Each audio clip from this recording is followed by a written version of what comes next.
In the sleepy village of St. Mary Mead, a single sip of cocoa turns deadly for Miss Lavinia Gray, a reclusive spinster with hidden wealth. Poisoned in her own parlour, suspicion falls on 4 souls. Her nervous niece Clara, desperate for freedom. The bitter cook, Mrs. Higgs, owed wages. The charming lodger, Roland Carter, drowning in debt. And the guilt-ridden vicar, Reverend Dane, hiding a shameful secret. Enter Miss Jane Marple, whose keen eyes and quiet wisdom unravel a web of greed, lies, and betrayal. In just one night, a cup, a tin, and a locked bureau reveal a killer butt. Can you guess who before the truth spills out? Chapter 1. The cocoa at dusk. The village of St. Mary Mead lay hushed under an October sky, its thatched cottages and winding lanes bathed in the amber glow of twilight. At the end of Willow Lane stood the cottage of Miss Lavinia Gray, a spinster of 62, whose angular silhouette was as familiar to the villagers as the ancient yew in the churchyard. Her home, with its sagging roof and ivy-clad walls, seemed to lean into the dusk, guarding secrets within its shadowed rooms. Miss Gray was a woman of rigid habits, her life as orderly as the ticking of her mantelpiece clock. Each evening, precisely at 7, she took her cocoa by the parlour fire, a ritual unbroken for decades. On this particular evening, the air carried a chill that seeped through the cottage's warped windows. In the cramped kitchen, Clara Brent, Miss Gray's niece, stirred the cocoa with a silver spoon, her movements jerky. A woman of 28, with pale skin and dark, restless eyes. Clara had lived under her aunt's roof for 3 years, her dreams of an artist's life in London stifled by Miss Gray's parsimony. The cocoa steamed in the pan, its rich scent curling through the room. But Clara's gaze flickered to the door, as if expecting an interruption. "Hurry up, girl," Miss Gray's sharp voice called from the parlour. Clara flinched, spilling a drop of cocoa onto the stove, where it hissed and vanished. Beyond the kitchen, the cottage hummed with quiet tensions.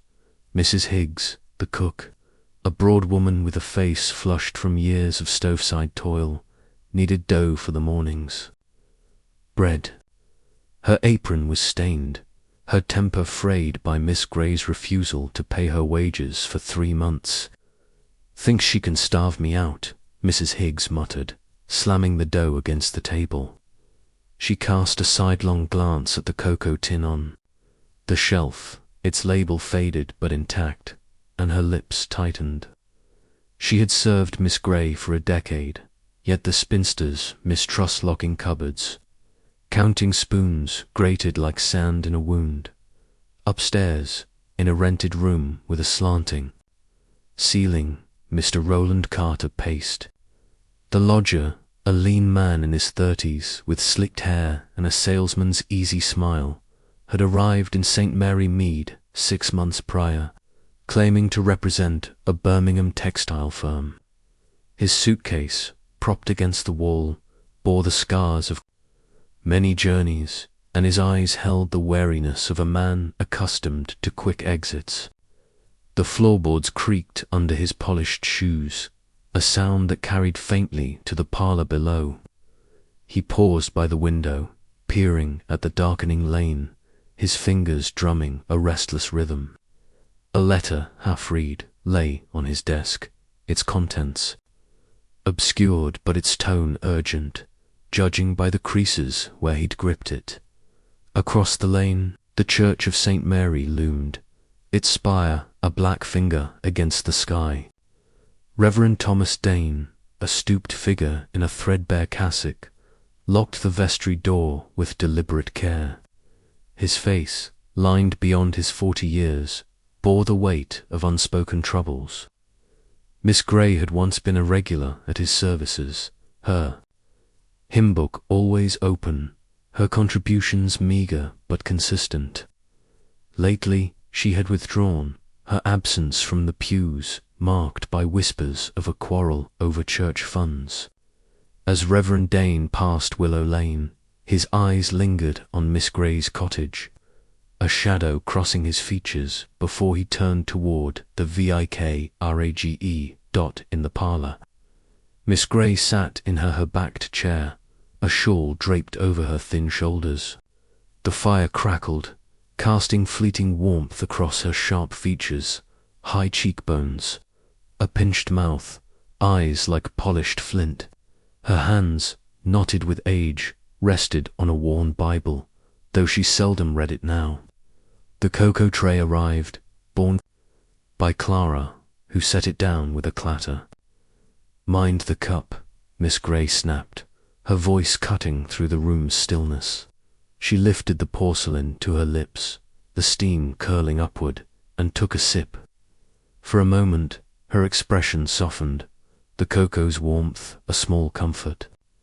In her austere world, the clock struck 7:30, its chime echoing through the cottage. Outside, the wind stirred the willows, their branches scraping the windows like fingers. Miss Grey sipped again, then paused, a faint frown creasing her brow, the cup tilted in her hand, cocoa spilling onto her shawl, staining it dark. Her breath hitched, a strangled sound, and the cup fell, shattering on the hearth. She slumped forward, her eyes wide, unseeing, as the fire's glow danced across her still face by morning. The village awoke to a clamour of bells, not the churches, but the insistent peal of alarm. Mrs. Higgs, entering the parlour to stoke the fire, found Miss Grey's body and screamed, her cry drawing Clara and Carter from their rooms. The doctor, summoned hastily, sniffed the spilled cocoa and recoiled, his face grim. "Cyanide," he murmured, his voice low. The cottage, once a haven of routine, was now a stage for suspicion, its occupants frozen in the stark light of death. As the news spread, St. Mary Mead stirred with unease, and the scent of almonds lingered, a silent accusation in the air. Chapter 2. The arrival of Miss Marple. The morning sun broke over St. Mary Mead with a deceptive cheer, its golden rays glinting off the dew-soaked cobblestones and the steepled roof of St. Mary's Church. Yet, beneath this tranquil veneer, the village pulsed with a restless energy, as if the very air had thickened with whispers of the tragedy at Willow Lane. Miss Lavinia Grey's death, discovered mere hours ago, had set tongues wagging from the baker's shop to the post office, each villager adding their own embellishment to the tale of the poisoned cocoa. By 9 o'clock, the news had reached the breakfast table of Raymond West. The novelist, who was hosting his aunt, Miss Jane Marple, at his modern bungalow on the village's edge. Miss Marple, a slight figure in a lavender cardigan, sat by the window, her knitting needles clicking with a rhythm as steady as a metronome. Her eyes, bright and bird-like, followed the sparrows flitting in the garden. But her mind was elsewhere, passing the fragments of gossip Raymond relayed between bites of toast. "Cyanide, they say," he remarked, his tone more curious than horrified, as befitted a man who spun mysteries for a living. Poor Miss Grey, sipping her cocoa, not a soul suspecting. "Sounds like one of my plots, doesn't it, Aunt Jane?" Miss Marple's lips curved into a faint smile, though her gaze remained on the sparrows. "Life, Raymond dear, is often more inventive than fiction," she said mildly. "Cyanide is a bold choice, cruel, and terribly personal. One wonders who knew Miss Grey's habits so well." Her needles paused, a brief hitch in their dance, as she considered the implications. Raymond, accustomed to her cryptic musings, pressed for details, but she only shook her head, her thoughts already drifting to the cottage on Willow Lane. The arrival of Inspector Craddock, a sturdy man with a clipped mustache and a nonsense air, brought a shift in the morning's rhythm. He knocked promptly at 10, his police cap tucked under one arm, his expression one of polite exasperation. Craddock, who had crossed paths with Miss Marple on previous cases, respected her insight, though he privately thought her methods, those gentle probes and seemingly idle chats, bordered on the eccentric. "A bad business, Miss Marple," he said, accepting a cup of tea from Raymond's wife, Joan. Miss Grey was poisoned, no doubt about it. The doctor's certain it was cyanide, likely in the cocoa she drank last night. We're waiting on the chemist's report, but the almond-like smell was unmistakable. Miss Marple nodded, her fingers resuming their knitting. "A dreadful thing," she murmured. "Miss Grey was not a woman to invite affection, I gather, but to poison her cocoa. That suggests someone close, someone who knew her routine." Her voice was soft, almost apologetic, but Craddock caught the glint in her eye, a spark of curiosity that belied her frail appearance. He leaned forward, lowering his voice. "The household's a mixed lot. There's Clara Brent, the niece, a nervy sort, always sketching and talking of art. Mrs. Higgs, the cook, is bitter as Gulsus. Miss Grey owed her wages. Then there's Roland Carter, a lodger, smooth as they come, claims he was out on business. And the vicar, Reverend Dane, was seen near the cottage last night, though he's not a suspect yet." Miss Marple's needles clicked faster, a counterpoint to the ticking clock on the mantel. A lodger, a niece, a cook, and a vicar, she mused. Quite a little circle, each with their own reasons to resent poor Miss Grey, perhaps. And cyanide. A specific poison. Not something one keeps in the larder, I should think. She tilted her head, her expression one of mild inquiry. "Have you searched the cottage, Inspector?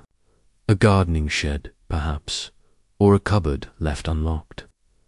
Craddock rubbed his chin, a gesture that betrayed his unease. "We're combing the place now.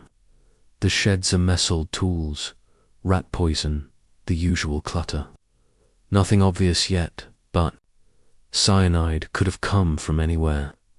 Miss Grey wasn't one for gardening, mind you, so it's odd." He hesitated, then added, "The village is in a state, Miss Marple. They're saying Miss Grey had money hidden away, gold sovereigns or some such, though no one's found a penny. If that's true, it's a motive." Miss Marple's eyes narrowed, though her smile remained serene. "Money," she said softly, "is a great clarifier of human nature. People will do extraordinary things for itor to keep it from others." She set her knitting aside, her hands folding neatly in her lap. "I wonder, Inspector, if I might visit Willow Lane. A cup of tea with the household, perhaps. Grief, you know, loosens tongues, and I find people often say more than they intend over a teapot." Craddock, though sceptical of tea as a detective's tool, knew better than to dismiss her. "I'll arrange it," he said. "Clara Brent's expecting me this afternoon. You can come along, but don't expect them to welcome questions. They're shaken, all of them." Miss Marple inclined her head, her expression as placid as a Sunday morning. "People are rarely as shaken as they seem, Inspector," she replied. "But we shall see." By 2 o'clock, Miss Marple and Craddock stood before Miss Grey's cottage, its ivy-clad walls now tinged with an air of menace. The garden gate creaked as they entered, and Miss Marple noted the overgrown roses, their petals scattered like confetti on the path. The door opened to reveal Clara Brent, her pale face framed by dark curls, her eyes red-rimmed but wary. "Inspector," she said, her voice brittle, and Miss Marple, isn't it? Aunt Lavinia spoke of you once. Please, come in. The parlour, where Miss Grey had met her end, was a study in faded gentility. The furniture, heavy with age, bore the polish of countless cleanings, yet the room felt stifled, as if the air itself mourned its mistress. A photograph of a stern-faced man, Miss Grey's father, perhaps hung above the fireplace, its frame slightly askew. The hearth, swept clean, showed no trace of the shattered cocoa cup, though Miss Marple's gaze lingered on the spot where it had fallen. Clara gestured to a tray of tea things, her movements mechanical. Mrs. Higgs prepared it, she said, as if to forestall suspicion. She's in the kitchen, if you need her. Miss Marple settled into a chair, her shawl draped over her shoulders, her demeanour that of a kindly aunt come to offer condolences. Such a shock, my dear, she said to Clara, her tone warm but probing. Your aunt was a woman of strong character, I understand. It must have been difficult living here. Clara's hands twisted in her lap, her knuckles white. Aunt Lavinia was particular, she admitted. She liked things her way, but I cared for her, I did. Standing by the window, cleared his throat. Miss Brent, can you tell us about last night? You made the cocoa, I believe. Clara nodded, her eyes flicking to the hearth. I always did, at 7 sharp. Aunt Lavinia insisted. I used the tin from the kitchen, same as ever. I left it on the tray and brought it here. She was fine when I left her.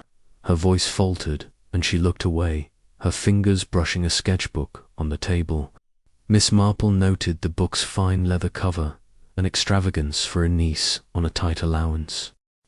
And after you brought the cocoa, Craddock pressed. Clara hesitated, then said, I went upstairs to my room. I was sketching. I heard nothing until Mrs. Higgs screamed this morning. Miss Marple tilted her head, her eyes soft but searching, sketching at such an hour. You must be devoted to your art, my dear. I knew a girl in St. Mary Mead, much like you, always drawing. She'd forget the world when she had her pencils out. Clara flushed, her fingers tightening on the sketchbook. It helps me think, she murmured, but her tone lacked conviction. The door opened, and Mrs. Higgs entered, her broad frame filling the doorway. Her apron was crisp, her hair pinned tightly, but her eyes were hard, like pebbles in a stream. Tea's getting cold, she said brusquely, setting a plate of scones on the table. Miss Marple smiled, undeterred by the cook's brusqueness. How kind, Mrs. Higgs. You must be dreadfully upset, having known Miss Grey so long. Mrs. Higgs snorted, her hands smoothing her apron. Upset, aye, maybe. She was a hard woman, Miss Grey, kept me on a pittance, locked the larder like I was a thief. But I did my work, and I'll not be blamed for this. Craddock, sensing an opening, stepped forward. Mrs. Higgs, you were in the kitchen last night. Did you see anyone near the cocoa tin? The cook's eyes narrowed, her lips pursing. I was kneading dough, Inspector, not watching the shelves. Miss Clara fetched the tin herself. I went to bed after round 8. My room's at the back herd. Nothing, saw nothing. Her tone was defiant, but Miss Marple caught the slight tremor in her hands, a telltale sign of nerves. As Mrs. Higgs retreated to the kitchen, the creak of floorboards overhead announced Roland Carter's descent. The lodger appeared in the doorway, his suit immaculate, his smile a shade too polished. Inspector Craddock, Miss Marple, he said, bowing slightly. A grim day, isn't it? Poor Miss Grey. I was out late. I am afraid business in Chipping Cleghorn. Came back around 10. went straight to bed. His voice was smooth, but Miss Marple noted the faint sheen of sweat on his brow, despite the room's chill. "Business?" Mr. Carter, Craddock asked, his pen poised over his notebook. Carter nodded, his eyes sliding to Clara, who looked away. "A client, textiles. I travel a good deal, you see." Miss Gray's cottage was a convenient base, quiet-like. Miss Marple's needles clicked softly, a gentle counterpoint to his words. "How fortunate, Mr. Carter, to find such a place in St. Mary Mead," she said, "though I imagine Miss Gray's rules made it less comfortable for a man of your habits." Carter's smile faltered, but he recovered quickly. She was strict, true, but fair. "I kept to myself, mostly." The conversation paused as Reverend Thomas Dane arrived, his knock tentative. Clara admitted him, and the vicar entered, his cassock frayed at the cuffs, his face etched with fatigue. "Inspector, Miss Marple," he said, his voice low. "Came to offer what comfort I can. Miss Gray's passing is a blow to us all." Miss Marple studied him, noting the shadows under his eyes, the way his hands clasped and unclasped. "A great loss, Reverend," she said kindly. "I understand Miss Gray was once a pillar of your congregation. Such a pity when friendships falter." Dane's shoulders stiffened, but he nodded. "We had differences of late. A matter of church funds, but I bore her no ill will." His gaze drifted to the hearth, and Miss Marple followed it, her mind cataloguing the room's details, the locked bureau in the corner, its keyhole gleaming, the faint scuff on the floorboard near Carter's chair, Clara's sketchbook, now tucked under a cushion. Craddock, sensing the interview's end, thanked the household and ushered Miss Marple toward the door. Outside, the air was crisp, the village settling into its afternoon lull. Craddock walked Miss Marple back to Raymond's bungalow, his notebook bulging with scribbled observations. "A slippery lot," he muttered. "Clara's hiding something, Carter's too smooth, and Mrs. Higgs is prickly as a hedgehog. The vicar's nervous, but he's no killer, I'd wager." Miss Marple smiled, her shawl drawn tight against the breeze. "People are rarely what they seem, Inspector," she said. "Clara's sketches, Mrs. Higgs's debts, Mr. Carter's. Late nights, the vicar's walks, they're like threads in a tapestry. Pull one, and the pattern shifts." Craddock chuckled, though his eyes were thoughtful. "You see patterns where I see muddle, Miss Marple. What's your next step?" She paused at the bungalow's gate, her gaze distant. "I shall knit, Inspector, and think. But I fancy another visit to Willow Lane, perhaps tomorrow. There's a bureau in that parlour, locked tight, and locked things, you know, often hold secrets." She bid him good day, her steps light, her mind already weaving the threads of suspicion into a shape only she could discern. Back in her room, Miss Marple sat by the window, her knitting a soft accompaniment to her thoughts. Miss Gray's death was no random act, she was certain.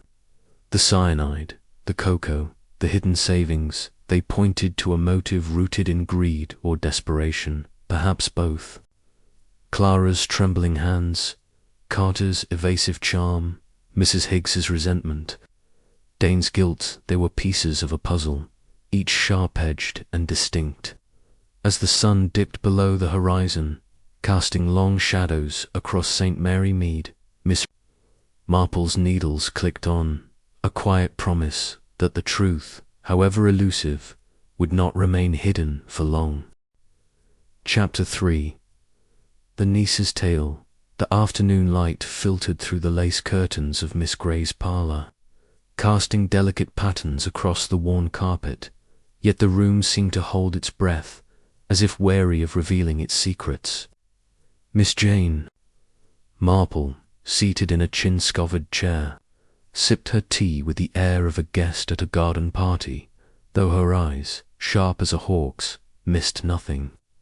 Across from her, Clara Brent perched on the edge of a settee, her hands clasped tightly, her sketchbook nowhere in sight. Inspector Craddock, standing by the mantel, had agreed to this second visit, hoping Miss Marple's gentle probing might loosen tongues where his blunt questions had failed. The death of Miss Lavinia Gray, now 2 days past, hung over Willow Lane like a fog, and Clara, as the niece and closest kin, was the natural starting point.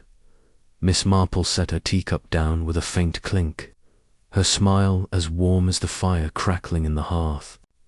"My dear," she began, her voice soft but deliberate, "it must be such a trial, losing your aunt so suddenly, and in such a dreadful way. I knew a young woman in St. Mary Mead, much like you, who lost her guardian and found the weight of it quite overwhelming. You were very fond of Miss Gray, I'm sure." Clara's lips parted, but no sound came at first. Her dark eyes, shadowed by sleepless nights, flickered toward the hearth, where the ghost of the shattered cocoa cup seemed to linger.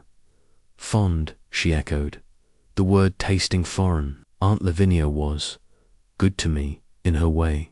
She took me in when my parents died, but she was strict, Miss Marple, very strict." Her fingers twisted a loose thread on her skirt, betraying a nervousness that belied her composed words. Craddock, his notebook open, seized the opening. "Strict how, Miss Brent? Were there quarrels?"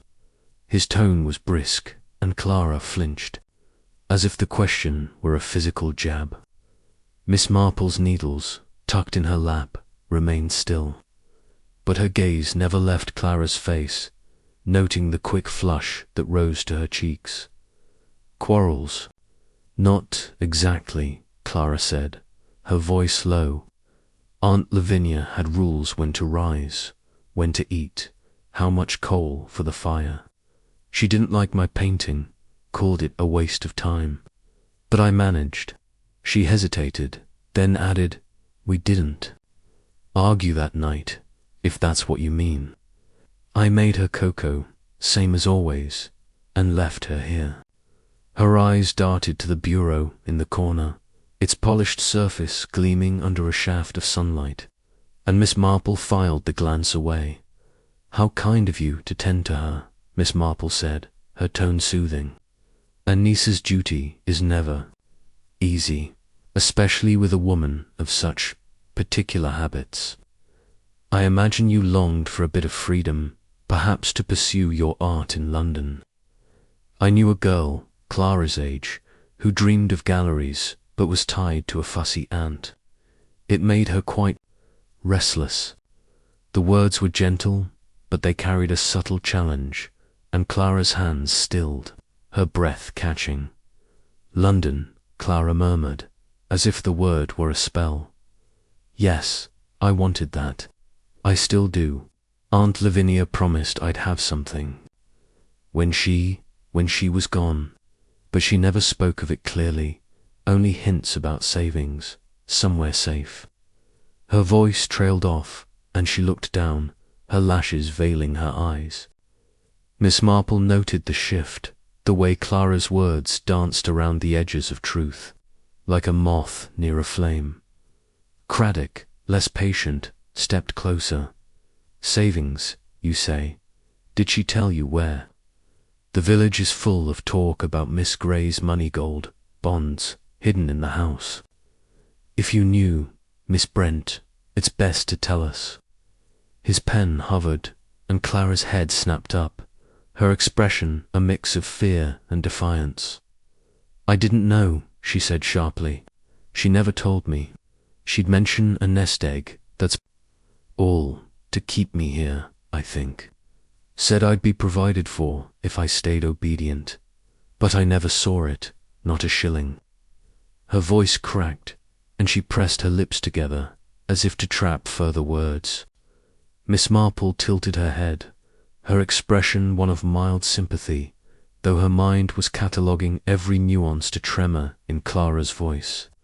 The way her eyes avoided the bureau now, the faint smudge of charcoal on her sleeve, suggesting recent sketching. The parlor door creaked, and Mrs. Higgs entered, bearing a tray of biscuits with a scowl that could curdle milk.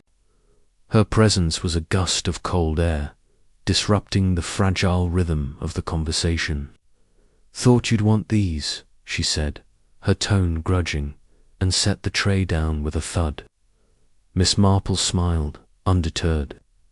"How thoughtful, Mrs. Higgs. You must be run off your feet, managing the house in such sad times. Did you help with the cocoa that night, by chance?" Mrs. Higgs's eyes narrowed, her broad hands smoothing her apron as if to ward off the question. "I didn't touch it," she said flatly. "Miss Clara fetched the tin, heated the milk. My job's cooking, not fussing with her ladyship's drinks." The bitterness in her voice was unmistakable, and Miss Marple noted it. Along with the way Mrs. Higgs's gaze lingered on Clara, a flash of resentment passing between them. Craddock, sensing tension, turned to the cook. "You were in the kitchen, though, Mrs. Higgs. Did you see anyone else? Mr. Carter, perhaps, or the vicar?" Mrs. Higgs snorted, her arms crossing. "Carter was out, so he says. Vicar don't come round after dark, not since the row over church money. I was needing dough, minding my own business. Went to bed after Miss Clara took the tray." Her words were clipped, but Miss Marple caught the slight hesitation, as if Mrs. Higgs were measuring each syllable as the cook retreated. Miss Marple sipped her tea, her mind turning over the scene. Clara's restlessness, her hints at promised wealth, suggested a motive, yet her nervousness felt more like fear than guilt.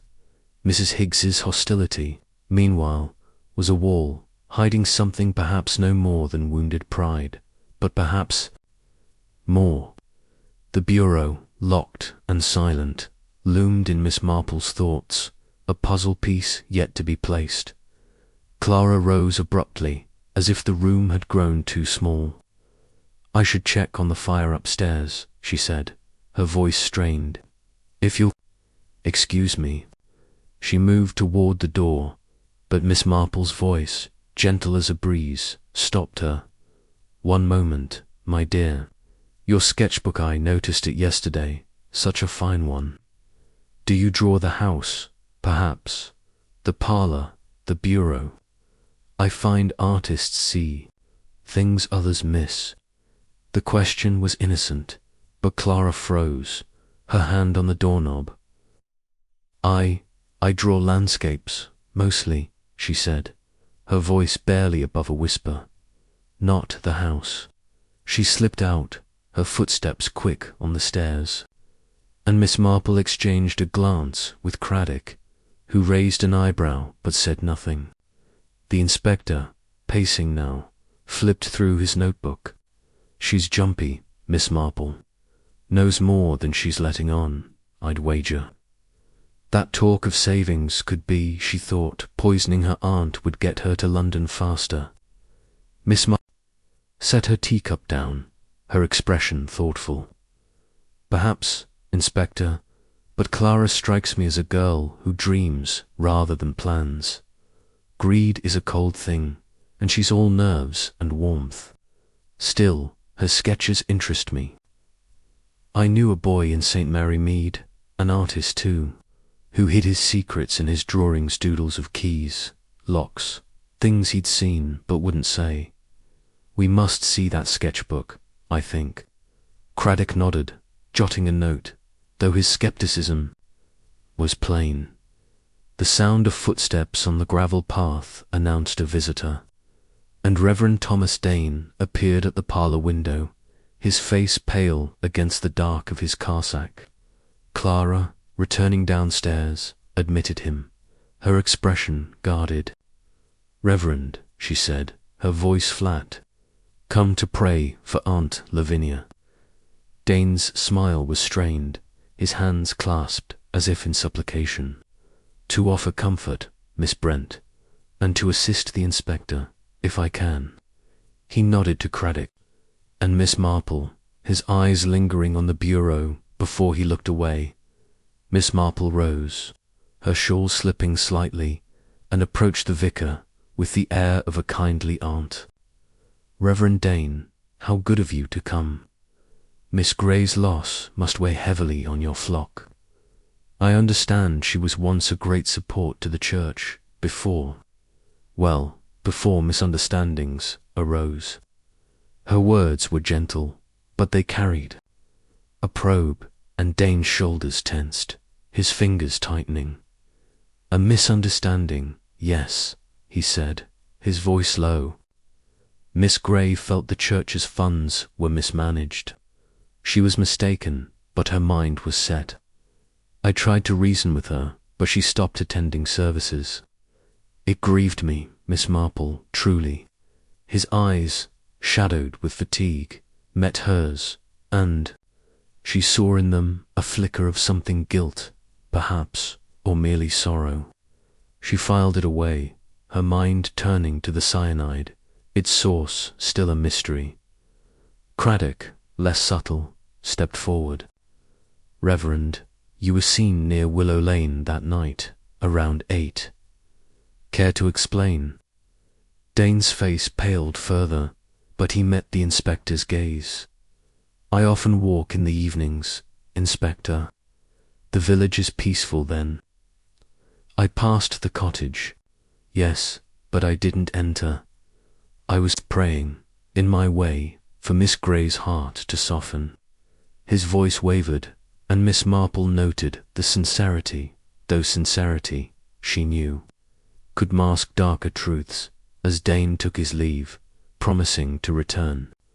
For the inquest, Miss Marple lingered by the bureau, her fingers brushing its smooth edge. A fine piece, she murmured, as if to herself. Locked, I suppose. Clara, hovering nearby, nodded curtly. Aunt Lavinia kept it so. Papers, she said. I never saw inside. Her tone was final, but Miss Marple's smile was serene, her mind already tracing the threads of suspicion outside. As she and Craddock walked back through the village, the air was sharp with the scent of autumn leaves. Craddock tucked his notebook away, his brow furrowed.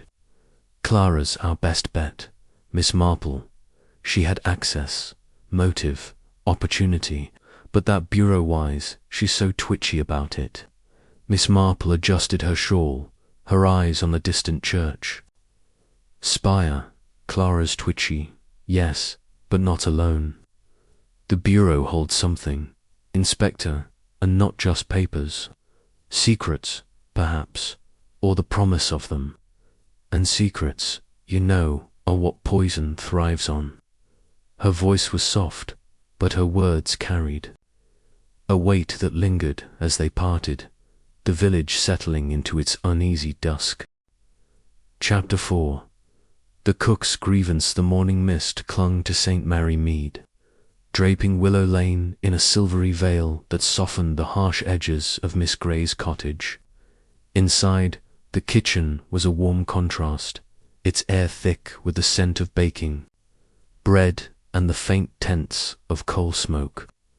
Miss Jane Marple, invited for a late breakfast by a reluctant Clara Brent, sat at the scrubbed oak table, her knitting tucked into a basket at her feet. Inspector Craddock had declined to join, citing a meeting with the coroner, but Miss Marple sensed the real work lay here, in the heart of the household, where resentments simmered like a pot left too long on the stove. Mrs. Higgs, the cook, dominated the room, her broad frame moving with a brusque efficiency that spoke of years spent in service and years spent swallowing slights. Mrs. Higgs slammed a tray of fresh scones onto the table, her red face glistening from the heat of the oven, her eyes, small and sharp, flicked over Miss Marple with a mix of suspicion and disdain, as if the old lady's presence were an affront to her domain. "Scones, miss," she said, her voice gruff. "Not that anyone's got appetite, with the mistress gone and all." She wiped her hands on her apron, a gesture that seemed more defiant than practical, and turned back to the stove, where a kettle hissed. But Miss Marple, her demeanour as placid as a summer pond, smiled warmly. "How kind, Mrs. Higgs. Your scones look splendid. It's a comfort, isn't it, to keep busy in such trying times. I knew a cook in St. Mary Mead, much like you, who found solace in her kitchen when the world turned upside down." Her words were gentle, but her eyes were keen, noting the stiffness in Mrs. Higgs's shoulders, the way her hand lingered on the kettle's handle. "Solace?" Mrs. Higgs snorted, her back still turned. "No solace in slaving for a woman who'd count the sugar cubes and lock the pantry. Miss Grey was tight as a drum, and me with 3 months' wages owed. But I stayed, didn't I? Did my duty." Her voice carried a bitter edge, and she banged a tin of tea leaves onto the counter. The sound sharp in the quiet room. Clara, hovering near the door, shifted uncomfortably, her pale hands twisting a handkerchief. "Mrs. Higgs, please," she murmured, but the cook ignored her, her attention fixed on the tea she was preparing with exaggerated care. Miss Marple tilted her head, her expression one of polite curiosity. 3 months' wages, that must have been difficult, Mrs. Higgs. A loyal servant deserves better. Did Miss Grey ever promise to settle her debts, perhaps with her savings? Mrs. Higgs's hand froze mid-motion, the tea scoop trembling slightly. She turned, her eyes narrowing. Savings. She dangled that like a carrot. She did. Said she'd see me right one day, but it was all talk. Never saw a penny, nor knew where she hid it. If I'd known, do you think I'd be here, scrubbing her pots? Her voice rose, then fell, as if she'd caught herself. She busied herself with the teapot, but Miss Marple noted the flush creeping up her neck, a telltale sign of agitation. Clara, perhaps sensing the tension, stepped forward. Aunt Lavinia was careful, that's all. She didn't trust banks, but she never told me where her money was either. Her voice was strained, and she glanced at the kitchen shelf, where the cocoa tin sat, its label slightly askew. Miss Marple followed her gaze, her mind turning over the tin's prominence. So unlike the locked cupboards Mrs. Higgs had described. "Careful, indeed," Miss Marple said softly. "A woman like Miss Grey would guard her secrets closely, but secrets, my dear, have a way of slipping out." Mrs. Higgs poured the tea with a heavy hand, the liquid sloshing into the cups. "Secrets. I have no time for such nonsense. I cooked, I cleaned, I kept my head down. That night I was kneading dough till 8, then off to my room." Miss Clara made the cocoa ask her about secrets. Her tone was accusatory, and Clara flinched, her handkerchief now a crumpled ball. Miss Marple sipped her tea, her expression unruffled. "Of course, Mrs. Higgs, a kitchen is a busy place. But you must see so much working here. Who came and went that night, I wonder? Mr. Carter, perhaps, or Reverend Dane?" Mrs. Higgs's lips pursed, her eyes darting to the door as if expecting an eavesdropper. Carter was out, or so he claimed. Always flitting about, that one, with his fancy talk and empty pockets. The vicar don't come here no more, not since. Miss Grey cut him off over the church roof. I saw no one but Miss Clara fussing with that cocoa. She paused, then added, "The tin was new, mind. I checked it myself when I stocked the pantry. Odd though it was open when I looked later. Her voice held a grudging note, as if the admission cost her something. Miss Marple's eyes brightened, though her smile remained mild. Open, you say, how curious, a new tin, yet tampered with. I knew a housekeeper once, sharp as a tack, who noticed such things, saved her mistress from a nasty prank. You're sure no one else touched it, Mrs. Higgs? The cook's jaw tightened, and she crossed her arms. I'm sure of my work, miss. If someone meddled, it wasn't me. I've enough to do without poisoning folk. Her words were firm, but Miss Marple caught the flicker of unease. The way her fingers dug into her elbows. Clara, perhaps eager to shift the focus, cleared her throat. Mrs. Higgs is right. I opened the tin myself, for the cocoa. It was sealed when I took it from the shelf. I didn't notice anything wrong. Her voice was too quick, and Miss Marple noted the way her eyes avoided the tin, now a silent witness. On the shelf, the old lady set her cup down, her movements deliberate. Of course, my dear. A simple task, making cocoa, yet so easily disrupted.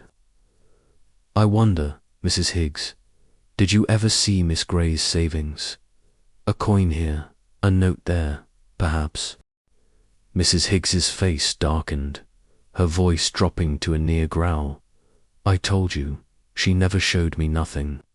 Talked of it, yes, to keep us all dangling me, Clara, even that Carter, with his sly looks. But I never saw it, and I didn't care. 2. I wanted my wages, not her hoarded gold. She turned abruptly, snatching a cloth to scrub the counter, though it gleamed already.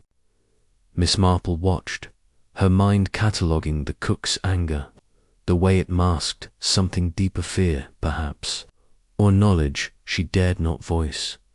The kitchen door swung open, and Roland Carter appeared, his suit slightly rumpled, his smile as polished as ever. Ladies, inspector's on his way, he said, his tone light. Thought I'd warn you, he's got that look, like he's sniffing out blood. His eyes flicked to the cocoa tin, then away, and Miss Marple noted the brief tightening of his jaw. Mr. Carter, she said, her voice sweet but pointed, how good of you to join us. I was just admiring Mrs. Higgs's kitchen. So orderly, yet a tin left open's such a small thing, but telling, don't you think? Carter's smile didn't waver, but his fingers twitched at his side. Telling, only, of a busy household, Miss Marple. I wouldn't know, I'm rarely in the kitchen, out most nights, you see, business and all. He leaned against the doorframe, his ease a touch steadied, and Miss Marple filed it away, along with his quick glance at Clara, who looked down, her cheeks paling. Mrs. Higgs, perhaps sensing a chance to deflect, rounded on Carter. Business, is it? Skulking about, more like you were out that night, but you're always poking round when you think no one's looking. Saw you by the parlour once, eyeing that bureau. Her words were a challenge, and Carter's smile faltered, his eyes narrowing. Careful, Mrs. Higgs, he said softly. Accusations are dangerous things. I've no interest in bourgeois or cocoa, for that matter. The tension was broken by a knock at the front door, and Clara hurried to answer it, revealing Craddock, his face grim. Miss Marple, a word, he said, nodding to the others. She rose, her basket in hand, and followed him to the parlour, where he closed the door. The coroner's report's in, he said quietly. Cyanide, as we thought, in the cocoa residue. No fingerprints on the tin but Clara's and Mrs. Higgs's, though that means little. It's a kitchen, after all. But here's the thing. The shed out back had a broken lock, and there's a bottle of rat poison missing. Cyanide-based, likely. Miss Marple's eyes gleamed, though her expression remained serene. A broken lock and a missing bottle. How convenient, Inspector. And Mrs. Higgs, so sure the cocoa tin was sealed, yet it was open. I think, perhaps, we should look closer at the kitchen and at those who pass through it. She paused, her mind turning to the bureau, its locked secrets, and the way Mrs. Higgs's anger seemed to shield something fragile. Servants see everything, she murmured, but they don't always tell. As they returned to the kitchen, Miss Marple lingered by the shelf, her fingers brushing the cocoa tin's edge. Mrs. Higgs watched, her eyes wary, while Clara busied herself with the teapot, and Carter slipped out, his footsteps light on the stairs.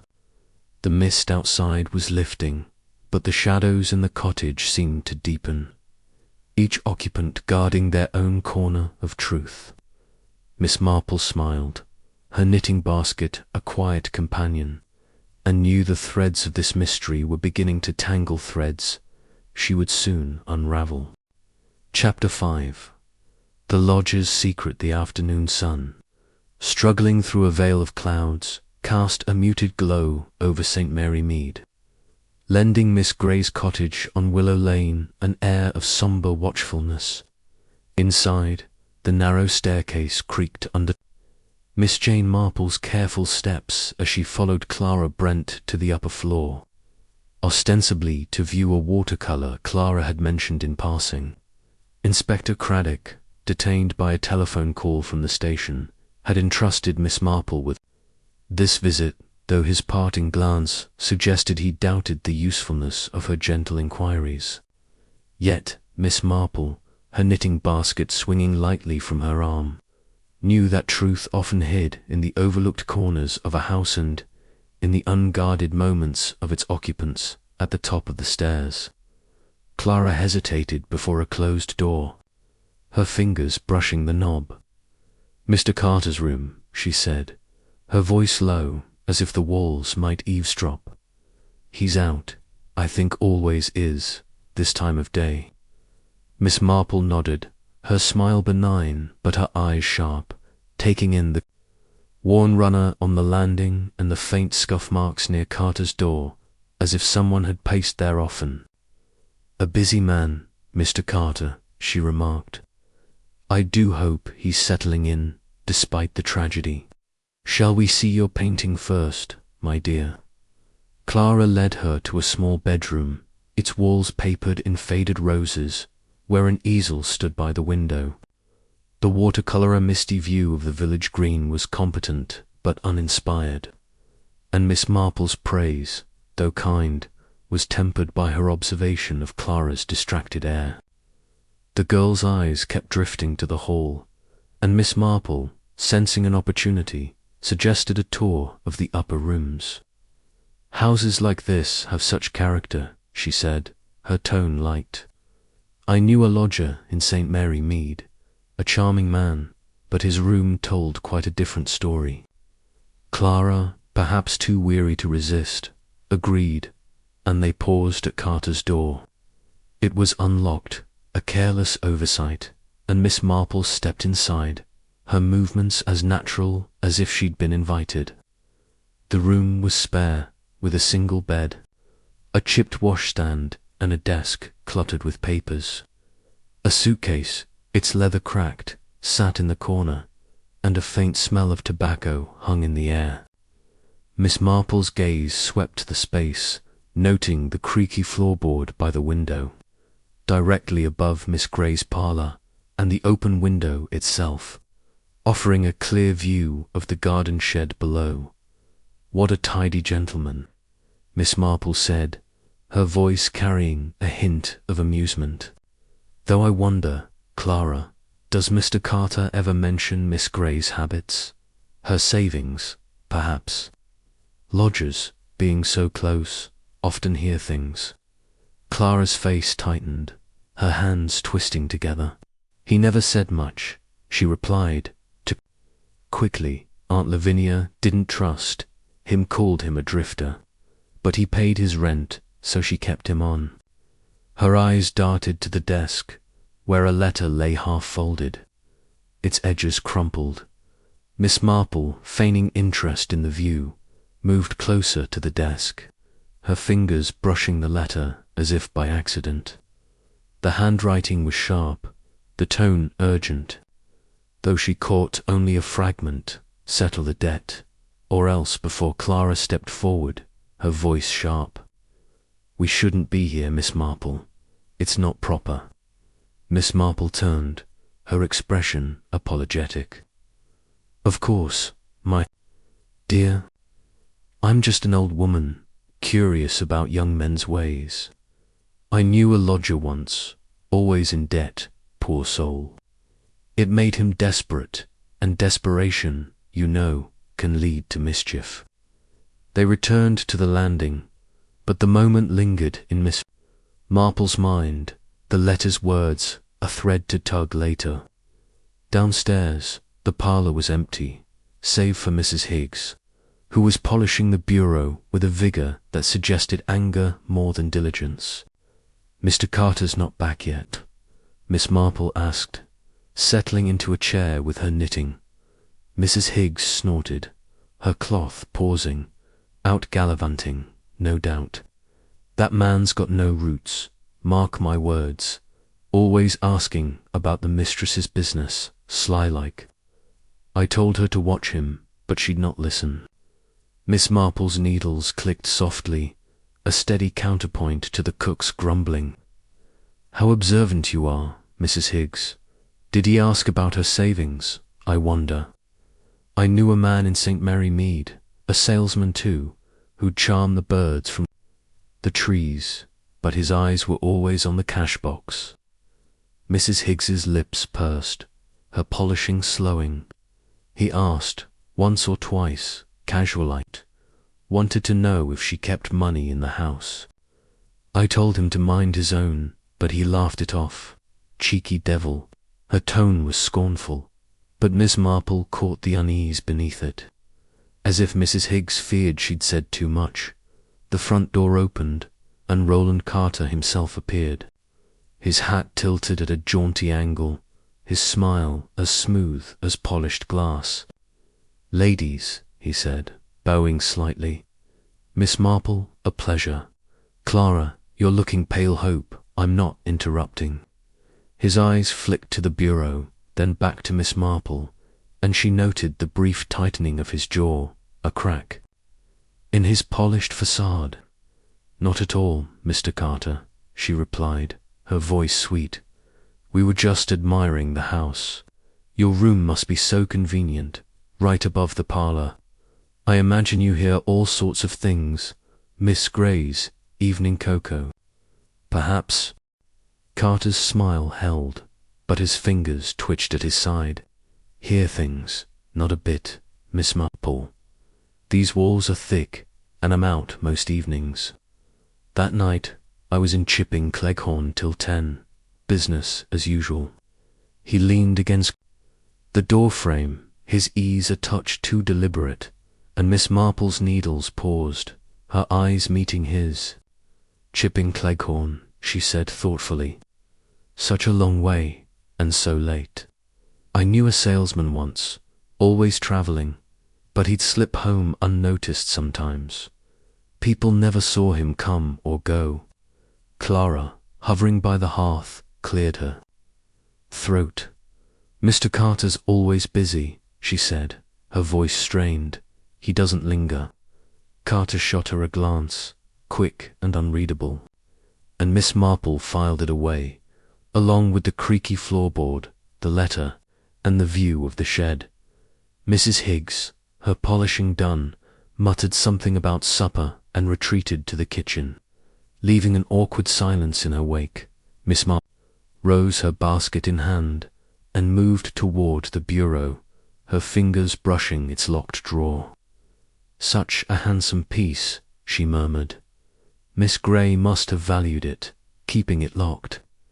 I wonder, Mr. Carter, did she ever mention what she kept inside?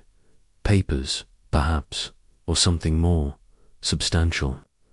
Carter's smile faltered. his eyes narrowing.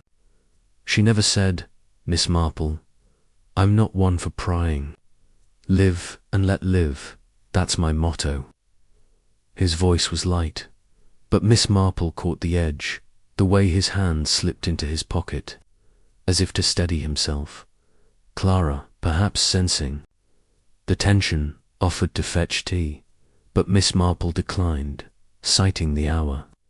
"I mustn't keep you, my dear," she said, her smile warm, "but I do hope we'll chat again, Mr. Carter. Young men with ambition are so fascinating, don't you think?" Carter bowed, his charm back in place, but Miss Marple's words hung in the air, a gentle challenge. As she stepped into the fading light of Willow Lane, Clara closed the door behind her, and Miss Marple heard the faint creak of Carter's footsteps. Retreating upstairs, the village was quiet, save for the distant chime of the church clock, and Miss Marple walked slowly, her mind weaving the morning's threads. Carter's charm was a mask, she was certain, hiding debts, or worse perhaps, a plan to secure Miss Gray's savings. The letter, the floorboard, the shed's broken lock, they pointed to a man who moved in shadows, his alibi too convenient to trust.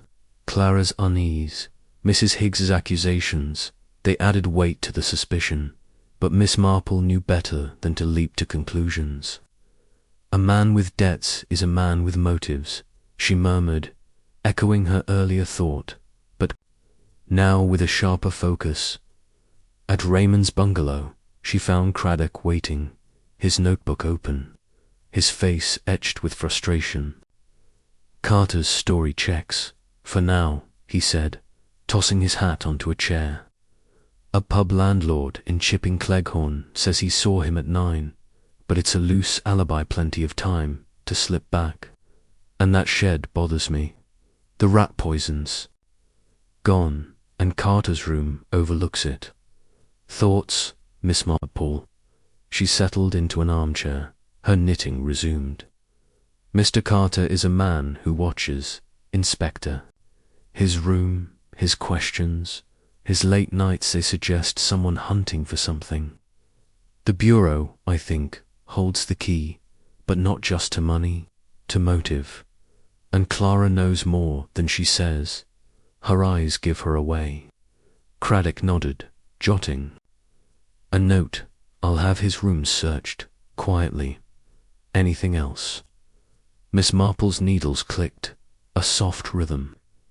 "Keep an eye on the shed, Inspector, and ask the vicar about his walks.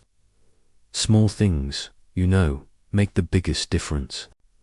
Her smile was serene, but her mind was already tracing the next thread, ready to pull it taut. Chapter 6. The vicar's burden. The evening sky over St. Mary Mead was a tapestry of deepening blues, pierced by the first faint stars, as Miss Jane Marple made her way along the cobbled path to the vicarage. The air carried the crisp bite of autumn, and the church, its spire a silent sentinel, loomed against the dusk. Miss Marple's shawl was drawn tightly about her shoulders, her knitting basket a familiar weight on her arm, but her steps were purposeful, guided by a quiet certainty that Reverend Thomas Dane held a piece of the puzzle surrounding Miss Lavinia Gray's death. Inspector Craddock, though sceptical of her focus on the vicar, had agreed to meet her later, trusting her instinct to unearth what his own inquiries might miss. The vicarage, a modest stone house nestled beside the churchyard, wore an air of gentle neglect, its garden overgrown with nettles, its windows dim. Miss Marple knocked softly, and the door opened to reveal Reverend Dane, his face etched with weariness, his cassock frayed at the hem. "Miss Marple," he said, his voice a mix of surprise and resignation, "please, come in. I was about to take tea. Will you join me?" His eyes, shadowed by fatigue, held a flicker of unease, but he ushered her into a parlour where a single lamp, cast a feeble glow over worn furniture and a cluttered desk. Miss Marple settled into a chair, her smile as warm as the fire struggling. "In the great, how kind, Reverend," she said, her tone soothing. "A cup of tea is just the thing on such a chilly evening. I do hope I'm not intruding. You must be so busy with Miss Gray's passing weighing on the village." Her words were gentle, but her eyes were keen, noting the tremor in Dane's hands as he poured tea from a chipped pot.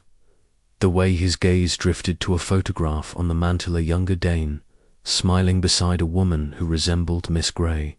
"No intrusion," Dane replied, his voice low. "Miss Gray's death is a heavy blow. She was a presence, even if we'd grown distant." He set a cup before her, his movements careful, as if each action required effort. Miss Marple sipped her tea, her expression one of mild sympathy. "Distant, yes," she said. "I heard there was a disagreement, something about church funds. I knew a vicar in St. Mary Mead, such a dear man, who found himself at odds with a parishioner over a similar matter. It troubled him greatly." Dane's shoulders stiffened, his cup pausing halfway to his lips. "It was a misunderstanding," he said, his voice strained. "Miss Gray believed I'd mismanaged donations for the church roof. She was wrong, but her mind was set. She withdrew her support, her presence. I tried to mend things, but she was unyielding." His eyes met hers, then fell, and Miss Marple noted the guilt in them, a weight that seemed to press him into his chair. "How sad," she murmured, her needles clicking softly as she drew them from her basket. "Such rifts can wound deeply, especially for a man of the cloth. I suppose you saw her often before the falling out, perhaps at Willow Lane, discussing parish matters." Her question was casual, but Dane's hand shook, spilling a drop of tea onto his saucer. "Not often," he said quickly. "She preferred to meet at the church. But yes, I visited now and then, years ago. Not lately." His voice was firm, but Miss Marple caught the hesitation, the way his fingers tightened on the cup. The parlour door opened, and Mrs. Price, the vicarage housekeeper, bustled in with a plate of biscuits, her face as sour as the wind outside. "Thought you'd want these, Reverend," she said, her tone brisk. She glanced at Miss Marple, her eyes narrowing, and Miss Marple smiled, undeterred. "How thoughtful, Mrs. Price. You must know all the village's comings and goings, keeping this house so well. Did you ever see Miss Gray with the vicar, perhaps, or notice visitors at her cottage?" Mrs. Price's lips pursed, her hands smoothing her apron. "I mind my own. Miss Gray kept to herself, and I've no time for gossip. But the vicar's walks take him past Willow Lane most evenings. He's a man of habit." She shot Dane a look, half protective, half reproving, and retreated, leaving a faint tension in her wake. Miss Marple's needles paused, her mind filing away the housekeeper's words, the confirmation of Dane's proximity to the crime. "Evening walks," Miss Marple said, her voice light. "How refreshing, Reverend. I imagine you passed Miss Gray's cottage the night she died." Inspector Craddock mentioned a sighting around 8. "It's such a small village, one sees everyone, doesn't one?" Her tone was conversational, but Dane's face paled, his cup clattering onto its saucer. Yes, I walked that way," he admitted, his voice barely above a whisper. "I often do. I saw the cottage, lit as usual, but I didn't stop.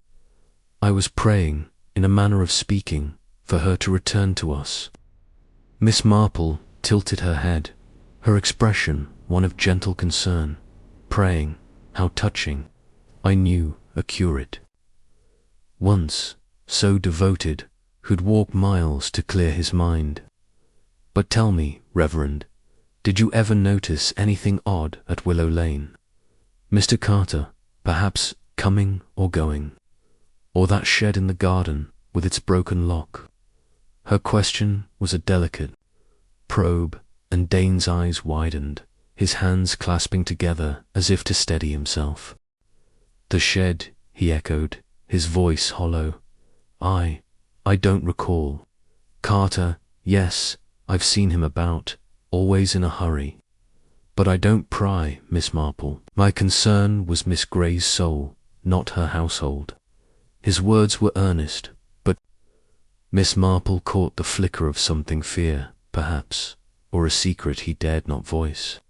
She leaned forward, her voice soft but insistent. Of course, Reverend, but a vicar sees so much, even without prying. I wonder, did Miss Grey ever mention her savings? A woman of her habits might confide in a man of God. Dane's face crumpled, his hands rising to cover his eyes. She mentioned it once, he confessed, his voice breaking. Years ago, when we were on better terms, said she kept something safe for the future, but never where. I thought it was just her way-hoarding, controlling. I never asked more. He looked up, his eyes pleading. I swear, Miss Marple, I had no part in her death. I failed her perhaps, but I'd never harm her. His sincerity was palpable, but Miss Marple knew sincerity could be a mask, and she filed his words away, alongside his walks and his guilt. The clock on the mantel struck 7. Its chime a soft echo of Miss Grey's final hour. Miss Marple rose, her basket in hand, as Craddock's knock sounded at the door. I mustn't keep you, Reverend, she said, her smile warm, but thank you for the tea and for your candour. I do hope we'll speak again. Dane nodded, his face still pale, and showed her out where Craddock waited, his coat dusted with evening dew dot. As they walked back through the village, Craddock's notebook was already open, his pen poised. Well, Miss Marple, anything from the vicar? He asked, his tone a mix of curiosity and impatience. Miss Marple adjusted her shawl, her eyes on the church spire, now a silhouette against the stars. Reverend Dane is a troubled man, Inspector, she said softly. Guilt weighs on him, but not, I think, the guilt of murder. His walks, his rift with Miss Grey, their threads, but not the whole cloth. He knows something, though, about that shed, or perhaps Carter's movements. Craddock frowned, jotting a note. The shed, again. I had it searched, nothing but tools and cobwebs now, but that missing rat poisons the key. Cyanide, the chemist confirmed, in the cocoa residue. Dane's walks put him near the cottage, but he's no killer, not with that conscience. He glanced at Miss Marple, his skepticism softening. You're thinking, Carter, aren't you? His room, the shed, the alibi that doesn't quite hold. Miss Marple's needles clicked faintly, though her hands were still. Mr. Carter is a man who hunts, Inspector, for money, for opportunity. But the vicar's burden interests me to his silence, his shame. And Clara, always watching, and Mrs. Higgs, guarding her kitchen like a fortress. We must look closer, I think, at what they don't say. Her voice was gentle, but her mind was sharp, tracing the threads of suspicion. Dane's walks, Carter's debts, the shed's secrets toward a pattern that was beginning to emerge, faint but unmistakable, in the quiet of St. Mary Mead. Chapter 7. The Hidden Hoard. The morning sun broke through the clouds over St. Mary Mead, casting a pale light across the dew-laden garden of Miss Grey's cottage on Willow Lane. The air was sharp with the scent of damp earth and fading roses. And the village, though stirring with its usual routines, seemed to hold its breath, as if awaiting the next revelation in the mystery of Miss Lavinia Gray's poisoning. Miss Jane Marple, her shawl neatly pinned and her knitting basket in hand, arrived at the cottage with Inspector Craddock, who had secured permission from the magistrate to examine the premises more thoroughly. The locked bureau in the parlour, a silent sentinel through their inquiries, had become a focal point. Its secrets tantalizingly close, yet stubbornly out of reach. Inside, the cottage was hushed, its occupants moving with the wariness of actors before a critical scene. Clara Brent greeted them at the door, her face pale and her eyes shadowed, as if sleep had eluded her. "Inspector, Miss Marple," she said, her voice barely above a whisper. "You're here about the bureau, aren't you? I don't know what you'll find. Aunt Lavinia never let me near it." Her fingers twisted a loose curl, and Miss Marple noted the tremor, the way Clara's gaze flicked to the parlour door, betraying a nervousness that went beyond grief. Craddock, his notebook tucked under his arm, nodded briskly. "We'll be careful, Miss Brent. But that bureau may hold answers about her savings, or something else. You're sure you've no key?" Clara shook her head, her lips tightening. "She kept it on her, always. I never saw it." Her voice was firm, but Miss Marple caught the fleeting glance toward the staircase, where Roland Carter's footsteps echoed faintly, suggesting his presence above. The parlour, with its heavy curtains and faded upholstery, felt like a stage set for a tragedy yet to be fully played out. The bureau stood against the far wall, its dark wood polished to a gleam, its brass keyhole a silent challenge. Mrs. Higgs, summoned from the kitchen, hovered in the doorway, her apron crisp but her expression sour. "That old thing," she muttered when Craddock explained their purpose. "Nothing but linens and letters, far as I know. Mistress was mad for locking things up, but I never saw inside." Her tone was dismissive, yet Miss Marple noted the way her hands clenched. As if bracing for a blow, Miss Marple settled into a chair, her knitting needles clicking softly, her eyes roaming the room. The hearth, swept clean of the cocoa cups shards, seemed to watch them, and the photograph of Miss Gray's father glared down from the mantel, its frame still askew. "A fine piece, that bureau," Miss Marple said, her voice mild. "Knew a lady in St. Mary Mead, much like Miss Gray, who kept her treasures in such a one-letters, jewels, secrets. It's curious, isn't it, how a lock can draw the eye?" She glanced at Clara, then Mrs. Higgs, and finally at Carter, who had appeared silently at the door, his suit immaculate but his smile strained. "Curious, maybe," Carter said, leaning against the doorframe, his tone light but his eyes sharp. "But Miss Gray wasn't one for sharing, was she? That bureau's probably full of old bills and sermons."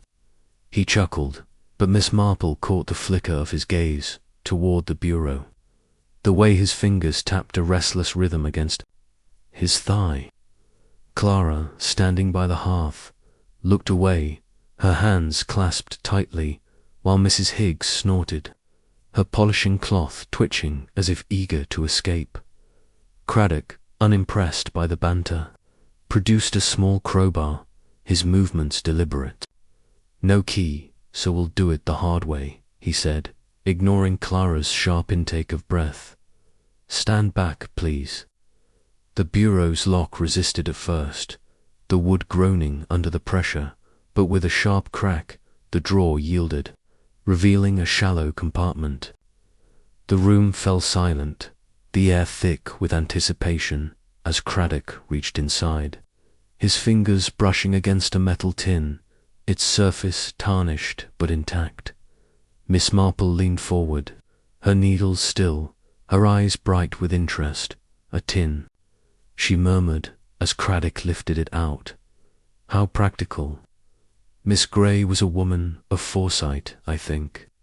The tin was locked, its lid secured by a small padlock, but a second application of the crowbar snapped it open.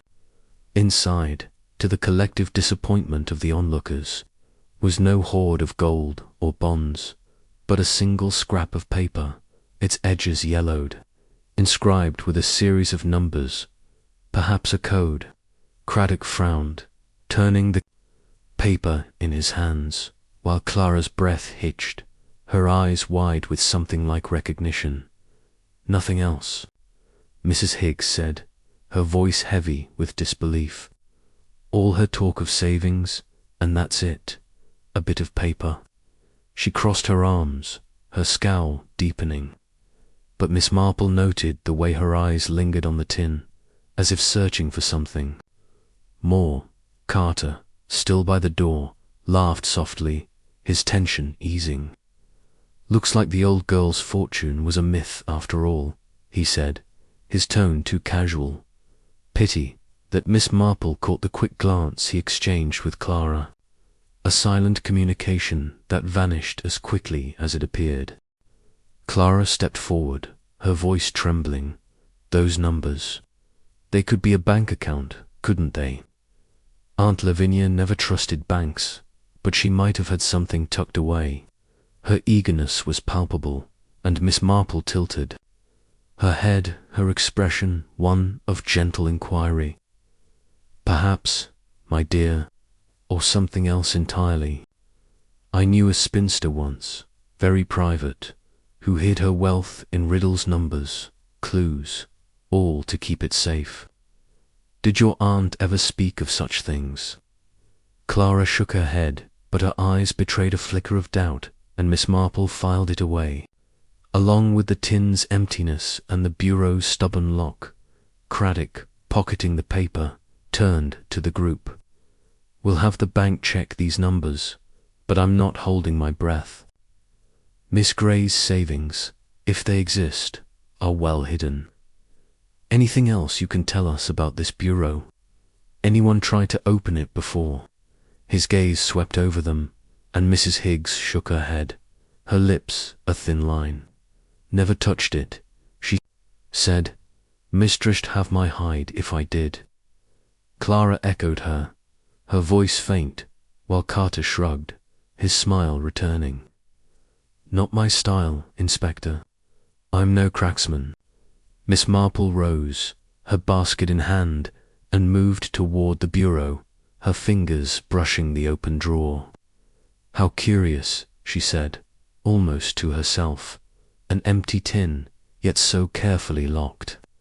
I wonder, Inspector, if we might look at the other drawers. Sometimes, you know, the real treasure is in the ordinary. Craddock, though sceptical, obliged, forcing open the remaining drawers, which revealed only linens, a few faded letters, and a bundle of household accounts, nothing to suggest wealth or motive. Yet Miss Marple's eyes lingered on the letters. Their ink faded, but their tone sharp, hinting at disputes with tradesmen and a cryptic note about securing the future. As they prepared to leave, Miss Marple paused by the hearth, her gaze falling on a small brass key, half hidden beneath a candlestick. Oh my, she said, picking it up with a delicate touch. Could this be the bureau's key, do you think?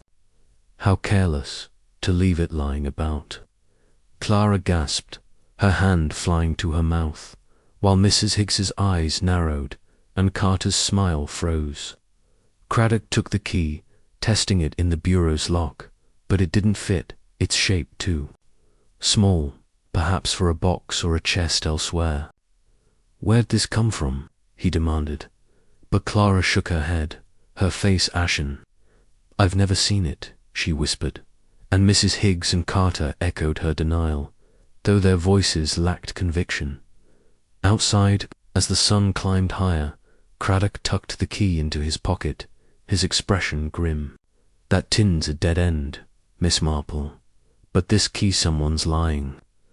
Clara's jumpy as a cat, Carter's too slick, and Mrs. Higgs is hiding something, I'd swear it. Miss Marple adjusted her shawl, her eyes on the cottage, its windows, like eyes watching their retreat. The tin is empty, Inspector, but it speaks volumes, she said softly. Someone knew it was there, and someone expected more. The key, though, that's another thread. I knew a woman in St. Mary Mead, very secretive, who kept her real treasures in a second hiding place, guarded by a key like that. Craddock nodded, his notebook open. I'll have the cottage searched again, top to bottom. And those numbers, or not, they're a lead. Thoughts on Carter. He's got the look of a man who knows more than he lets on. Miss Marple's needles clicked faintly, though her hands were still. Mr. Carter is a hunter, Inspector, and that bureau was his quarry. But Clara's fear, Mrs. Higgs's silence, they're part of the pattern too. And the vicar, with his walks and his shed, don't forget him.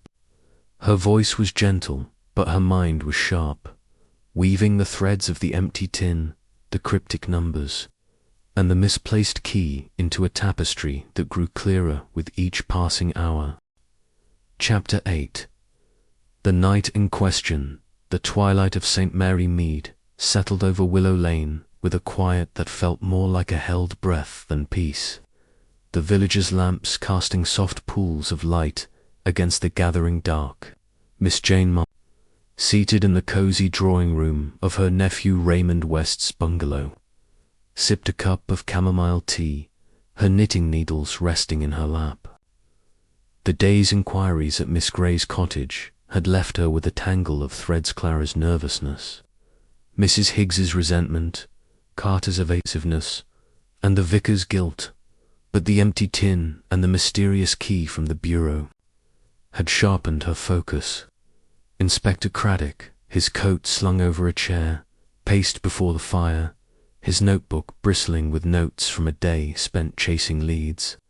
The inquest, scheduled for tomorrow, loomed, and the night of Miss Lavinia Gray's death demanded reconstruction. Miss Marple set her cup down, her eyes bright despite the hour. "Inspector," she said, her voice soft but clear, "we must piece together that evening, step by step. Small details, you know, often tell the loudest stories. I knew a woman in St. Mary Mead, quite particular, whose murder turned on the timing of a milk delivery. Shall we begin with Clara?" Craddock, pausing mid-stride, nodded, flipping to a fresh page. "Right. Clara Brent, the niece. Says she made the cocoa at 7, took it to the parlour, and went upstairs to sketch. Claims she heard nothing until Mrs. Higgs's screamed the next morning." Miss Marple tilted her head, her expression thoughtful. Sketching, at such an hour, with her aunt below, sipping poisoned cocoa. Curious, don't you think? I noticed.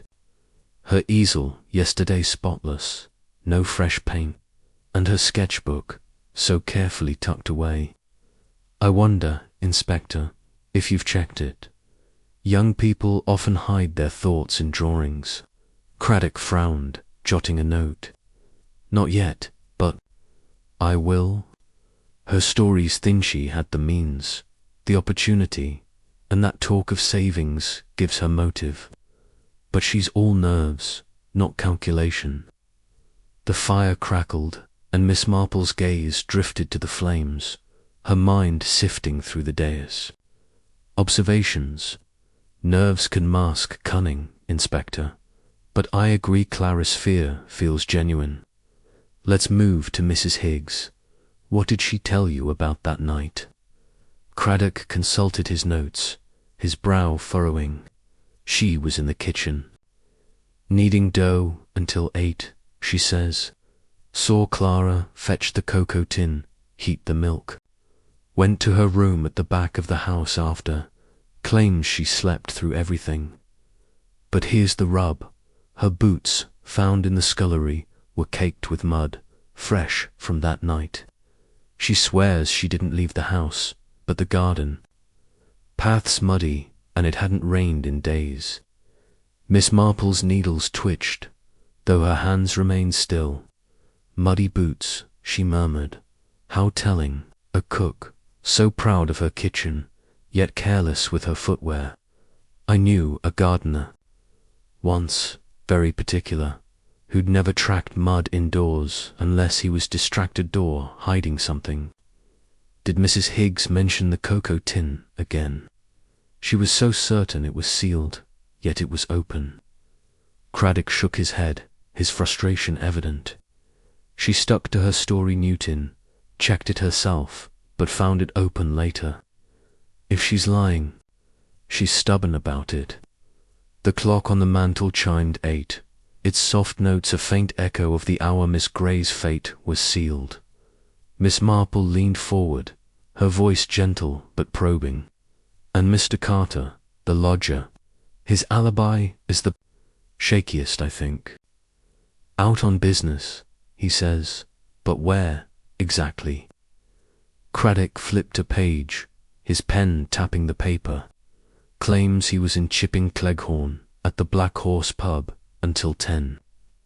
The landlord confirms he was there around 9, but it's a short drive back 40 minutes, less if he hurried. His room's above the parlour, and that creaky floorboard bothers me. If he was home earlier, he could have heard or done plenty. Miss Marple nodded, her eyes narrowing slightly. A man like Mr. Carter, with his charm and his debts, is never far from trouble. I saw a letter in his room, Inspector settle the debt, or else, such words breed desperation.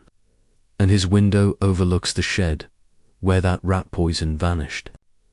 I knew a salesman in St. Mary Mead, all smiles, but he'd slip into houses at odd hours, looking for what wasn't his. Have you searched his belongings? Craddock sighed, rubbing his temple. Not thoroughly, magistrates dragging his feet on a warrant, but I've got a man watching him. He's slippery, that one. The conversation paused as Raymond entered, bearing a tray of biscuits, his writer's curiosity piqued. Sounds like a proper Christie plot, Aunt Jane, he said, grinning. Who's your money on? The shifty lodger or the nervy niece? Miss Marple's smile was indulgent, but her tone was firm. Money, Raymond dear, is precisely the point. Miss Grey's savings, real or imagined, drew someone's eye, but we mustn't leap, not yet. Inspector, what of Reverend Dane? His walk that night places him near the cottage. Craddock's expression darkened, his notebook snapping shut. Dane's a puzzle. Admits he passed Willow Lane around 8 on one of his evening walks. Says he was praying, of all things, for Miss Grey to soften her heart. No one saw him enter, but he's cagey about that shed. I pressed him on the missing rat poison cyanide based. The chemist says and he swore he hadn't touched it in months. But his shed's lock was broken, and he didn't report it. Makes you wonder. He leaned back, his eyes on Miss Marple, waiting for her insight. Miss Marple's fingers brushed her knitting, her mind turning over the vicar's troubled face, his frayed cassock, his hesitant words. Reverend Dane carries a burden, she said softly. Not murder, I think, but guilt of another kind. His rift with Miss Grey, his walks, his shed, they suggest a man caught in a web, not spinning it. I knew a curate once, so earnest, who kept silent about a theft to protect a parishioner. Dane's silence may hide something similar. But the shed, Inspector, that's where our poison began. Craddock nodded, his pen resuming its scratch. The shed's a dead end for now searched. It twice, nothing but rusty tools. But the cyanide came from somewhere, and Dane's the weakest link there. I'm having the pub landlord questioned again to pin Carter's timeline, and I'll get that sketchbook from Clara tomorrow. Anything else you'd suggest, Miss Marple? His tone was half teasing, but his respect was clear, and Miss Marple's smile was serene, her eyes sharp as ever. "I'd suggest a closer look at the cocoa tin, Inspector," she said. "Mrs. Higgs's certainty about its seal intrigues me, and Clara's room, her sketches, her view of the garden. Young girls, you know, see more than they tell. I knew one in St. Mary Mead, always doodling, and her drawings caught a thief. By accident. Small things, Inspector, build the case." She rose, her shawl slipping slightly, and moved to the window, where the village lay cloaked in night, its secrets buried but not beyond reach. Craddock gathered his coat, his notebook, tucked away. "I'll have the tin tested again, and Clara's room searched. You're right, small things, but I'm betting on Carter.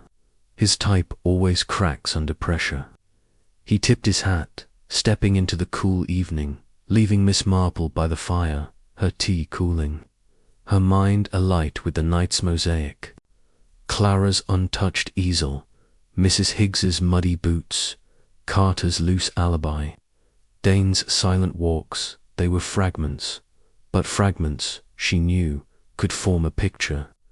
As the fire died to embers, Miss Marple's thoughts turned to the bureaus. Empty tin, the key that fit no lock, and the poison that had slipped into a cup, waiting for the moment to strike. Chapter 9. The Lodger's Flight. The dawn broke over St. Mary Mead with a reluctant light. The sky streaked with clouds that mirrored the unease settling over Willow Lane. Miss Jane Marple, rising early at her nephew Raymond's bungalow, sipped her morning tea by the window, her knitting untouched as her mind sifted through the threads of Miss Lavinia Gray's murder. The empty tin in the bureau, the misplaced key, and the muddy boots of Mrs. Higgs had sharpened her focus. But it was Roland Carter, the lodger, whose slippery charm and shaky alibi drew her attention most keenly. Inspector Craddock's latest findings: the missing cyanide-based rat poison from the vicar's shed and Carter's room, overlooking it, had cast a long shadow over the man, and Miss Marple sensed the case was nearing a pivot. By 9 she arrived at Miss Gray's cottage, where Craddock was already waiting, his face grim under the brim of his hat. The air in the parlour was heavy, the bureau's open drawer a mute reminder of yesterday's revelations. Clara Brent hovered near the hearth, her eyes red-rimmed, while Mrs. Higgs bustled in the kitchen, her movements loud enough to signal her presence. Carter, however, was absent, his usual morning routine of coffee and casual banter replaced by an ominous silence. "He's not come down," Clara murmured, her voice tight. "His door's locked, but I heard him pacing last night, late." Craddock's jaw tightened, his notebook open, pacing.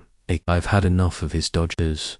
Miss Marple, I've got a warrant to search his room finally. The pub landlord's story's wobbling. Says Carter left the Black Horse closer to 8 than 9. That gives him time to get back here by 7:30, maybe earlier." Miss Marple nodded, her shawl adjusted with care, her eyes bright.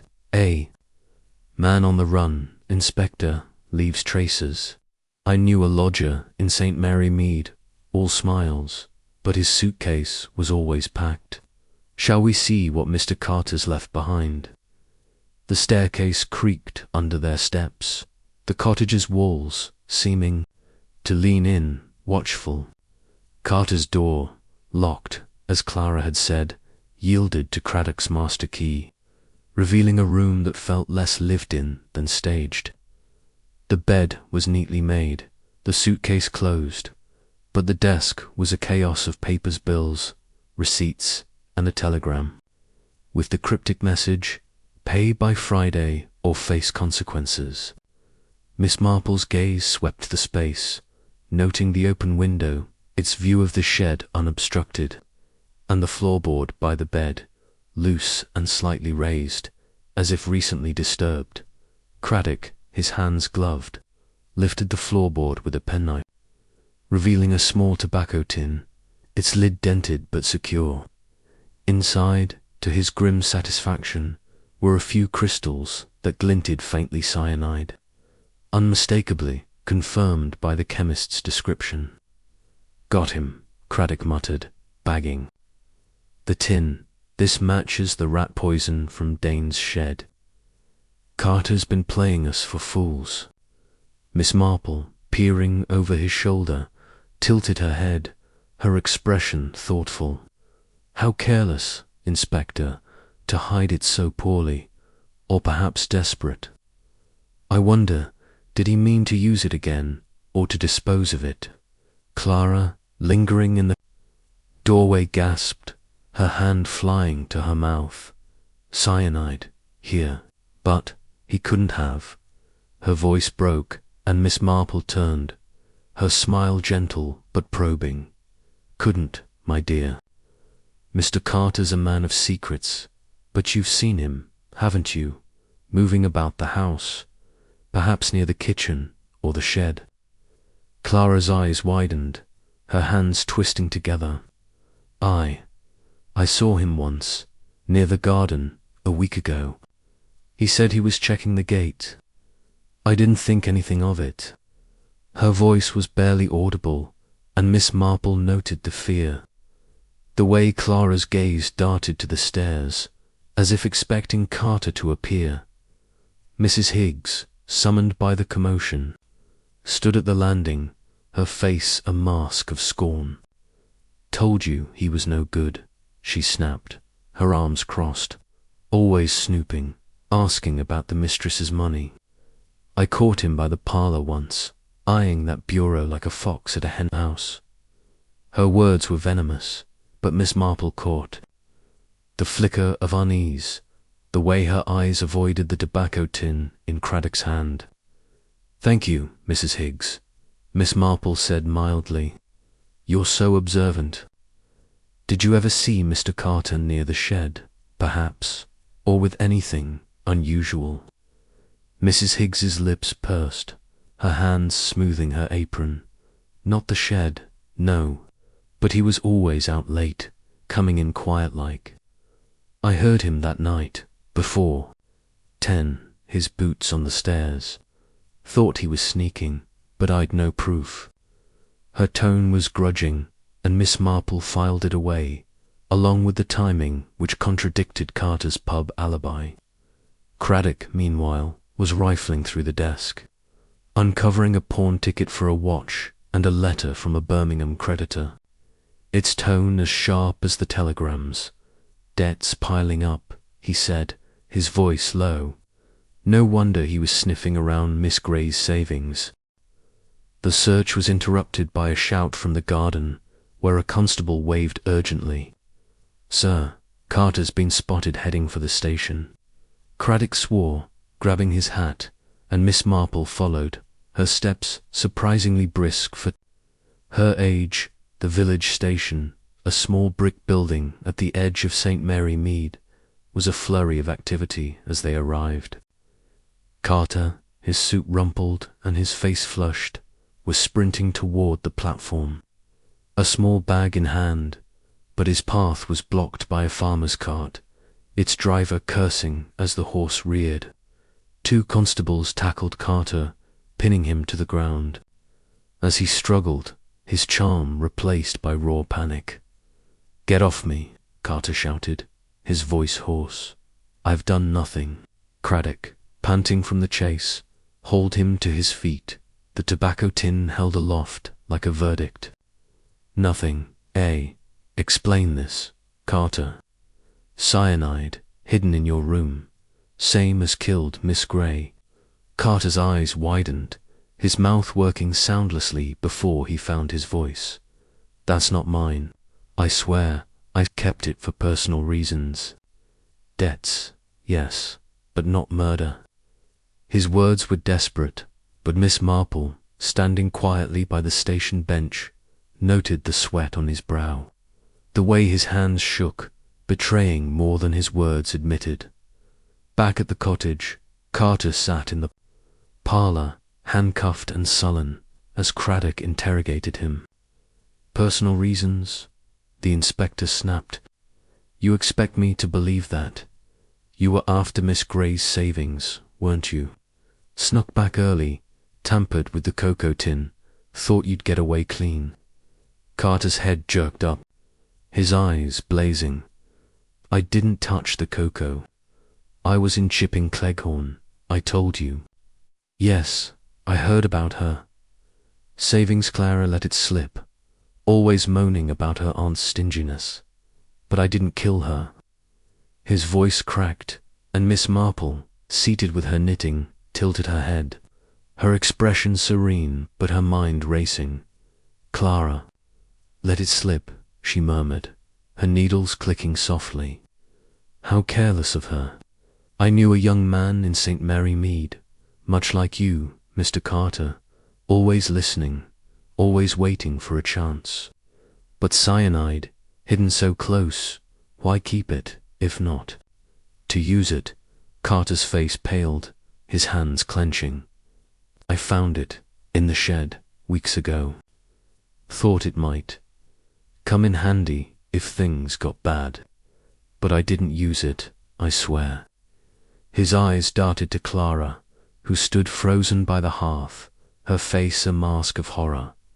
Craddock, unconvinced, pressed harder. Found it, did you?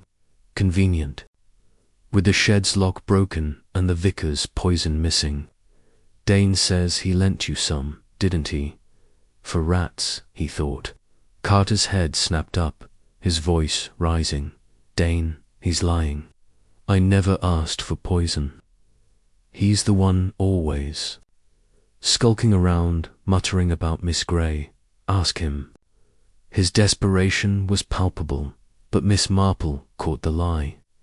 The way his eyes avoided hers, the tremor in his voice when Dane's name was mentioned. Mrs. Higgs, hovering in the doorway, snorted. Rats, my eye. You're a snake, Carter, and you've been caught.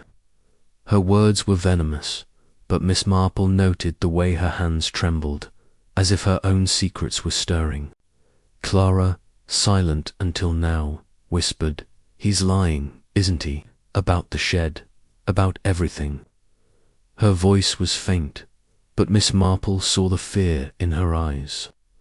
The way her gaze lingered on the bureau, as if it held answers she dreaded. Satisfied for the moment, signaled the constables to take Carter to the station.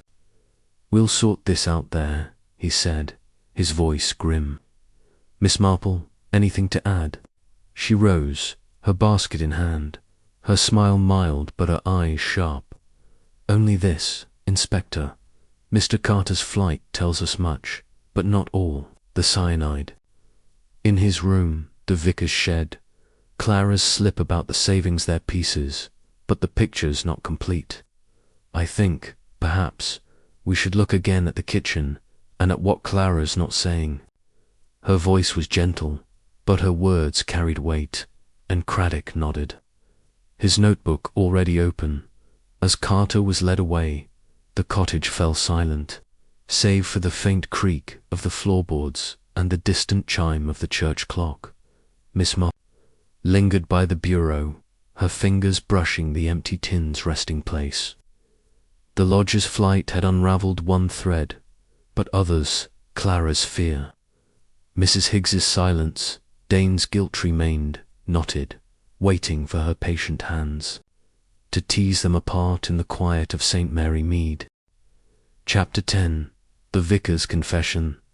The late morning light filtered through the stained-glass windows of St. Mary's Church, casting a mosaic of muted colours across the stone floor, where dust motes danced in the stillness. Miss Jane Marple, her shawl neatly draped and her knitting basket at her side, sat in a pew near the back, her presence as unassuming as the sparrows chirping outside. The arrest of Roland Carter had sent ripples through St. Mary Mead, but Miss Marple knew the truth was still tangled, like a skein of wool caught on a thorn. Inspector Craddock, though buoyed by the cyanide found in Carter's room, had agreed to her request to speak with Reverend Thomas Dane, whose troubled demeanour and proximity to the shed demanded closer scrutiny. The vicarage, with its air of faded piety, was too intimate for such a conversation. So the church, neutral and solemn, became their meeting place. Reverend Dane entered from the vestry, his cassock hanging loosely on his stooped frame, his face pale as the altar cloth. "Miss Marple," he said, his voice heavy with fatigue, "you wished to see me." "I've just come from the station, poor Mr. Carter. Such a dreadful business." His hands clasped and unclasped, a nervous tick that Miss Marple noted as she rose, her smile warm but her eyes keen. "Indeed, Reverend," she replied, gesturing to the pew. "A dreadful business, and so unsettling for the village. Shall we sit? I find churches so conducive to clear thinking, don't you?" Dane nodded, settling beside her, though his posture was rigid, as if braced for judgment. The air was cool, scented with wax and old hymnals, and Miss Marple's voice, soft but deliberate, broke the silence. "You've been much on my mind, Reverend. Your walks, your care for Miss Grey, despite your differences, they speak of a man with a heavy heart. I knew a vicar in St. Mary Mead, very like you, who carried others' burdens until they broke him. Tell me, did Miss Grey's death add to yours?" Her words were gentle, but they carried a probe, and Dane's hands stilled, his eyes fixed on the altar. "It did," he admitted, his voice barely above a whisper. "Lavinia Misgraver's a difficult woman, but I failed her. Our quarrel over the church funds, it was more than a misunderstanding. She accused me of mismanagement, publicly, and I couldn't bear the shame. I withdrew, as she did, and we never reconciled." His voice cracked, and Miss Marple tilted her head, her expression one of quiet sympathy. "Shame is a cruel master, Reverend. Did you try to mend things, perhaps that night, on your walk past Willow Lane?" Dane's face crumpled, his hands rising to cover his eyes. "I wanted to," he said, his voice trembling. "I passed her cottage, as I often did, hoping to find the courage to knock, but I didn't. I saw the parlour light, her silhouette by the fire, and I kept walking. I was praying, Miss Marple, for her heart to soften, for mine to find peace." His words were raw, and Miss Marple noted the sincerity, but also the gaps, his proximity, his silence, his shed's broken lock. She leaned forward, her knitting basket untouched, her voice soft but insistent. "And the shed, Reverend, rat poison, cyanide-based, that's gone missing. Mr. Carter claims you lent him some, for rats, he says. I knew a gardener once, so trusting, who lent tools and never asked questions until they were used for harm. What can you tell me?" Dane's hands dropped, his eyes wide with panic, and for a moment Miss Marple thought he might bolt like Carter had. But he slumped, his shoulders sagging, as if the weight of his secret had finally broken through. "I did lend him some," he confessed, his voice a hoarse whisper. "Weeks ago he came to me, said he'd seen rats in the garden near the cottage. I gave him a small vial from the shed's cyanide, yes, for the church's pest problem. I thought nothing of it, Miss Marple. He was a tenant, a neighbour. I never imagined." His voice trailed off, and he buried his face in his hands, his body shaking. Miss Marple's eyes narrowed, though her smile remained kind. "Never imagined. Reverend, yet you didn't mention this to Inspector Craddock, even when the poison was linked to Miss Grey's death. Why keep silent?" Dane looked up, his eyes red-rimmed, pleading. I was ashamed, he said. I'd failed her once, with the church, and now this my carelessness, my poison in her cocoa. I thought if I stayed quiet, it would pass, that Carter would explain himself. I couldn't bear the village knowing I'd played a part, however unwittingly. His voice broke, and Miss Marple leaned back, her mind cataloguing his words, the vial, the shed, the silence against Carter's denial and Clara's fear. The church door creaked open, and Craddock stepped inside, his boots echoing on the stone. Miss Marple, he said, nodding, then turned to Dane, his expression hardening. Reverend, I've just come from questioning Carter. He's sticking to his story, says the cyanide in his room was for personal use, not murder, and swears he never got poisoned from you. Care to clarify? His tone was sharp, and Dane flinched, his hands clenching the pew's edge. Miss Marple rose, her basket in hand, and spoke before Dane could answer. Reverend Dane has been most forthcoming, Inspector, she said, her voice calm. He's told me of lending Mr. Carter a vial of cyanide for rats some weeks ago. An innocent act, he thought, but one he's kept silent, out of shame. Dane nodded, his face ashen, and Craddock's eyes narrowed, his notebook snapping open. Is that so? Why not tell us, Reverend? That's withholding evidence, you know. Dane's voice was barely audible. I was afraid, Inspector. Afraid of what it meant, of what I'd done. But I swear I had no part in her death. I gave him the vial, yes, but I never saw it again, and I never touched her cocoa. His words were desperate, and Craddock scribbled furiously, his skepticism plain. Miss Marple, watching, noted the vicar's anguish, the way his hands trembled, and weighed it against Carter's flight. Mrs. Higgs's muddy boots, and Clara's guarded glances. Afraid or not? You've complicated things, Craddock said, his voice gruff. We'll need a statement, at the station. And that shed, why didn't you report the broken lock? Dane shook his head, his voice faint. I noticed it a month ago, thought it was vandals. I meant to fix it, but I forgot. God help me, I forgot. His eyes met Miss Marple's, pleading for understanding, and she nodded, her expression serene but her mind racing. Craddock turned to Miss Marple, his notebook tucked away. Well, Miss Marple, this ties Carter tighter to the poison, but Dane's no saint either. Thoughts? She adjusted her shawl, her eyes drifting to the altar, where a single candle flickered. Reverend Dane's guilt is real, Inspector, but it's the guilt of omission, not murder. He gave Carter the means, unwittingly, and his silence protected no one but himself. But Carter's denial, that's the thread to pull. And Clara, always watching, and Mrs. Higgs, so sure of that cocoa. Tin. We're close, I think, to the heart of it.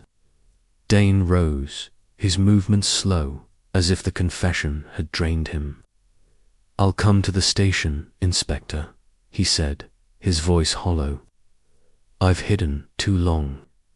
Craddock nodded, gesturing to a constable waiting outside, and Miss Marple followed them into the churchyard, where the air was sharp with the scent of yew and damp earth. The village was waking, its routines resuming, but Willow Lane remained a shadow, its secrets unraveling. With each step as they walked toward the station, Craddock's voice was low. Carter's our man, Miss Marple, but Dane's muddied the waters. That vial, if he's telling the truth, puts the poison in Carter's hands weeks before the murder. Why wait? And Clara's still holding back, I'd wager. Miss Marple. Needles clicked faintly, though her hands were still. Patience, Inspector. Carter waited because greed is patient, until it isn't. The bureau's empty tin was his lure. But someone else, Clara, perhaps, or Mrs. Higgs saw more than they've said. I think, perhaps, we should look again at the parlour and at what lies above it. Her words were soft, but they carried a weight that lingered as they reached the station, where Carter's defiance and Dane's shame awaited. The church bell tolled noon, its sound rolling over St. Mary Mead, and Miss Marple's mind turned to the cocoa tin, the shed's broken lock, and the pattern forming a pattern of greed, fear, and silence, ready to be laid bare. Chapter 11. The final Sleuth. Afternoon sun hung low over St. Mary Mead, its light slanting through the ivy-clad windows of Miss Gray's cottage, where shadows seemed to cling to every corner. Miss Jane Marple, her knitting basket at her side, stood in the parlour, her presence as unobtrusive as the dust motes drifting in the air. The arrest of Roland Carter and Reverend Dane's confession had tightened the net around the mystery of Miss Lavinia Gray's poisoning. Yet Miss Marple knew the truth remained elusive, hidden in the small, overlooked details of that fatal night. Inspector Craddock, his notebook worn from constant use, had agreed to one final search of the cottage, prompted by Miss Marple's quiet insistence that the parlour and the kitchen held the key to unraveling the case. Clara Brent, her face pale and drawn, hovered by the hearth, her hands twisting a handkerchief as if it were her last anchor. Mrs. Higgs, summoned from the kitchen, stood in the doorway, her apron crisp but her eyes wary, like a sentinel guarding a crumbling fortress. The bureau, its lock broken and its empty tin revealed, loomed silently, a testament to Miss Gray's secrecy. Miss Marple's gaze, however, was drawn to the hearth, where the ghost of the shattered cocoa cup lingered, and to the shelf in the kitchen, where the cocoa tin stood, its label askew, a mute witness to the crime. "Inspector," Miss Marple said, her voice soft but clear, "we've learned much, but the night of Miss Gray's death is still a puzzle. The cocoa, the cyanide, the shed their pieces, but the picture is incomplete. I knew a woman in St. Mary Mead, very particular, whose murder turned on a single detail, a cup's stain, unnoticed by all but one. Shall we start with the cocoa cup?" Craddock nodded, his expression a mix of respect and impatience, and produced a police photograph of the cup's fragments, its rim faintly discoloured, as if kissed by something more than cocoa. Miss Marple studied the photograph, her eyes narrowing. "A stain," she murmured, "so slight, yet so telling. I noticed Clara's sketchbook, Inspector, with a doodle of a cup, its rim marked just so. I wonder, Clara, did you draw that from memory, perhaps, or from something you saw that night?" Clara's breath caught her handkerchief falling to the floor. I don't know what you mean," she stammered, her eyes darting to the hearth. "I sketch things, ideas. It was just a cup, nothing more." Her voice was shrill, and Miss Marple noted the fear, the way her hands trembled, betraying a truth she dared not voice. Craddock, sensing a lead, stepped closer. "Your sketchbook, Miss Brent. We've not seen it yet, despite asking. Where is it?" Clara's face flushed, her eyes flickering to the staircase, but before she could answer, Mrs. Higgs snorted, her arms crossing, always scribbling that one when she should have been helping. If there's a cup in her book, it's her own fancy, not evidence. Her tone was sharp, but Miss Marple caught the unease, the way Mrs. Higgs's gaze lingered on the kitchen door, as if drawn to the cocoa tin. Miss Marple moved to the kitchen, her steps deliberate, and paused by the shelf where the cocoa tin sat, its seal broken, its contents now under police scrutiny. "Mrs. Higgs," she said, Her voice smiled. You were so certain this tin was new, yet it was open when you checked it later. I wonder, would you prepare cocoa for us, just as you did for Miss Gray? It's such a simple task, but I find demonstrations clear the mind. Mrs. Higgs's face darkened, her hands smoothing her apron, but she nodded curtly, her movements stiff as she reached for the tin.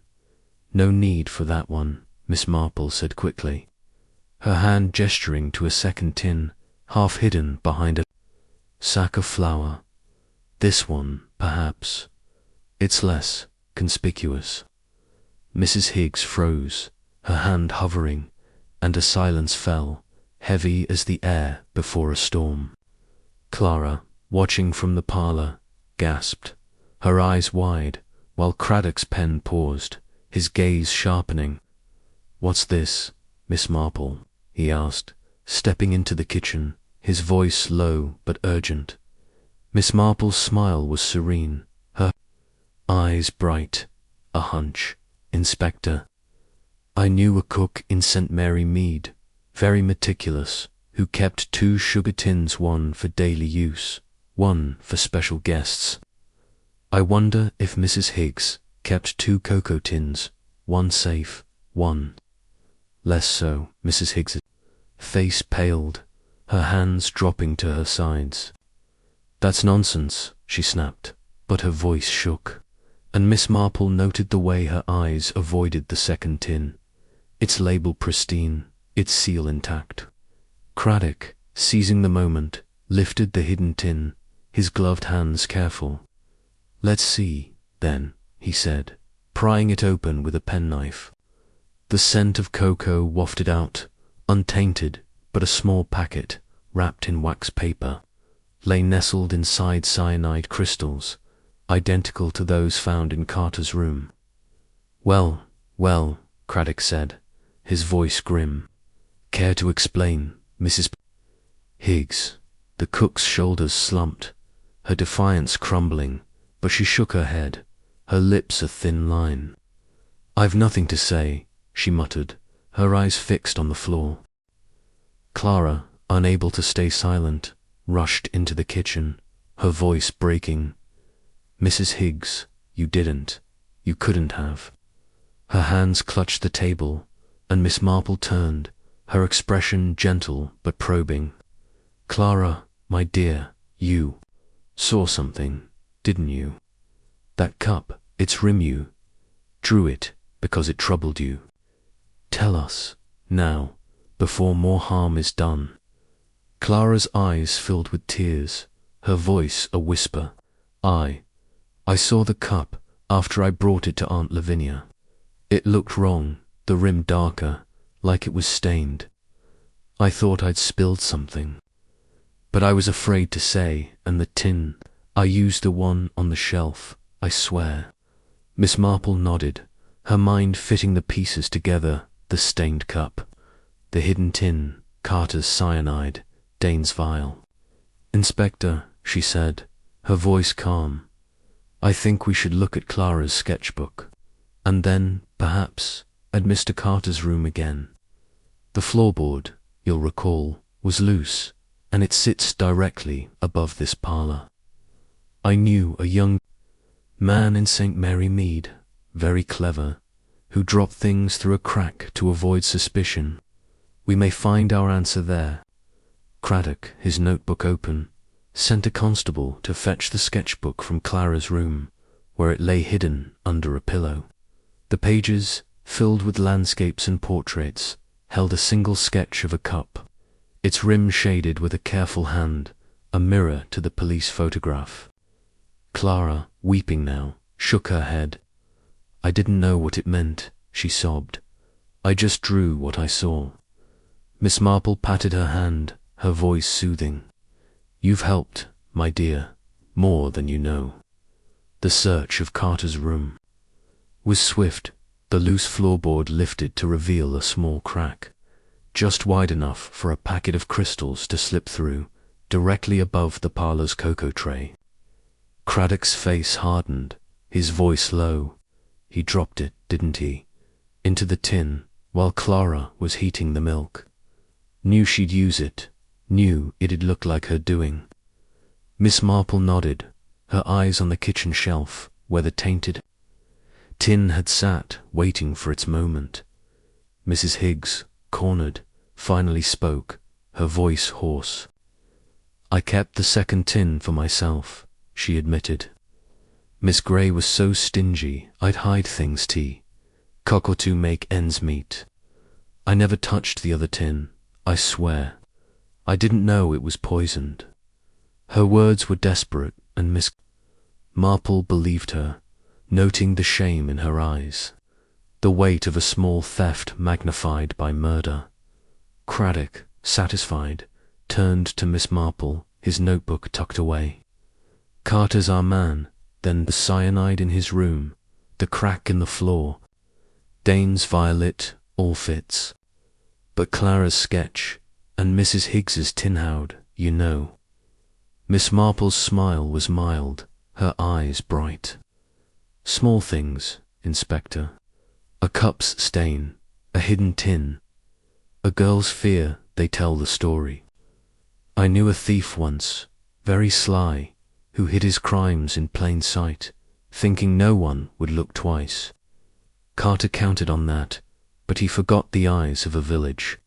As the constable led Mrs. Higgs to the station for questioning, and Clara collapsed into a chair, sobbing, Miss Marple lingered by the hearth, her mind already turning to the final act.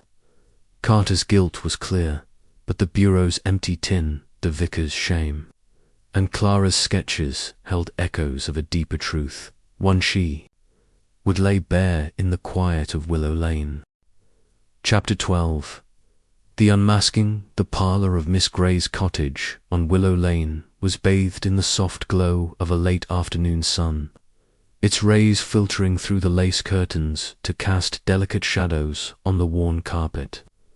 Miss Jane Marple stood near the hearth, her shawl neatly pinned, her knitting basket resting on a side table, a silent companion to the gathering that marked the culmination of her inquiry into Miss Lavinia Grey's murder. Inspector Craddock, his notebook tucked away, stood by the bureau, its broken lock a testament to the secrets it had briefly held. The air was thick with anticipation, the cottage's walls seeming to lean in, as if eager to hear the truth laid bare. Clara Brent sat on the settee, her hands clasped tightly, her eyes red from tears but now steady, as if braced for resolution. Mrs. Higgs, summoned from the kitchen, stood rigidly by the door, her apron smoothed but her face etched with unease, the weight of her hidden cocoa tin still fresh. Reverend Thomas Dane, released from the station after giving his statement, occupied a chair near the window, his cassock frayed, his expression one of weary relief tempered by lingering shame. Roland Carter, handcuffed and flanked by a constable, sat in the corner, his once polished charm replaced by a sullen defiance, his eyes darting between the others as if seeking an escape that no longer existed. Miss Marple's voice, soft but clear, broke the silence, drawing every gaze. "We've come a long way, haven't we, since that dreadful night when Miss Grey sipped her cocoa and met her end. I knew a woman in St. Mary Mead, very like her, whose death seemed simple but hid a tangle of motives. Today we'll untangle this one, step by step, and see where the truth lies." She paused, her eyes sweeping the room, noting Clara's tension, Mrs. Higgs's wariness, Dane's bowed head, and Carter's clenched jaw. Craddock, his arms crossed, nodded for her to proceed, his confidence in her insight now unshakable. Miss Marple stepped forward, her hands clasped, her demeanour as gentle as a grandmother recounting a tale, yet her words carried the precision of a blade. "Let us begin with the night in question," she said. "Miss Grey, a woman of strict habits, took her cocoa at 7, prepared by Clara, as always. But that cocoa was laced with cyanide, a poison, quick and cruel, drawn from a vial stolen from Reverend Dane's shed. The question is, who placed it there, and why? She turned to Clara, her smile kind but probing. Clara, my dear, you made the cocoa, using the tin on the kitchen shelf. You saw the cup's rim, stained oddly, and drew it in your sketchbook. A detail that troubled you. You were afraid, weren't you, that you'd somehow caused your aunt's death? Clara's breath hitched, her hands twisting. I was, she whispered. I thought I'd done something wrong, but I didn't know what. I used the tin, like always. I never touched poison, I swear. Her voice was raw, and Miss Marple nodded, her eyes softening. Of course, my dear, she said. Your fear was real, but your hands were clean. The tin, though, that's where the story turns. She glanced at Mrs. Higgs, whose face stiffened, her hands gripping her apron. Mrs. Higgs, you kept 2 cocoa tins, one for the household, one hidden. For yourself, a small rebellion against Miss Gray's stinginess. The tin on the shelf, the one Clara used, was tainted with cyanide, but you swore it was new, sealed. Yet it was open, wasn't it, when you checked it later? Mrs. Higgs's lips pursed, her voice low. I told you I didn't touch it. I kept my own tin, yes, for my tea, my comforts. But that other one, I checked it when I stocked the pantry, and it was sealed. If it was open, someone else did it.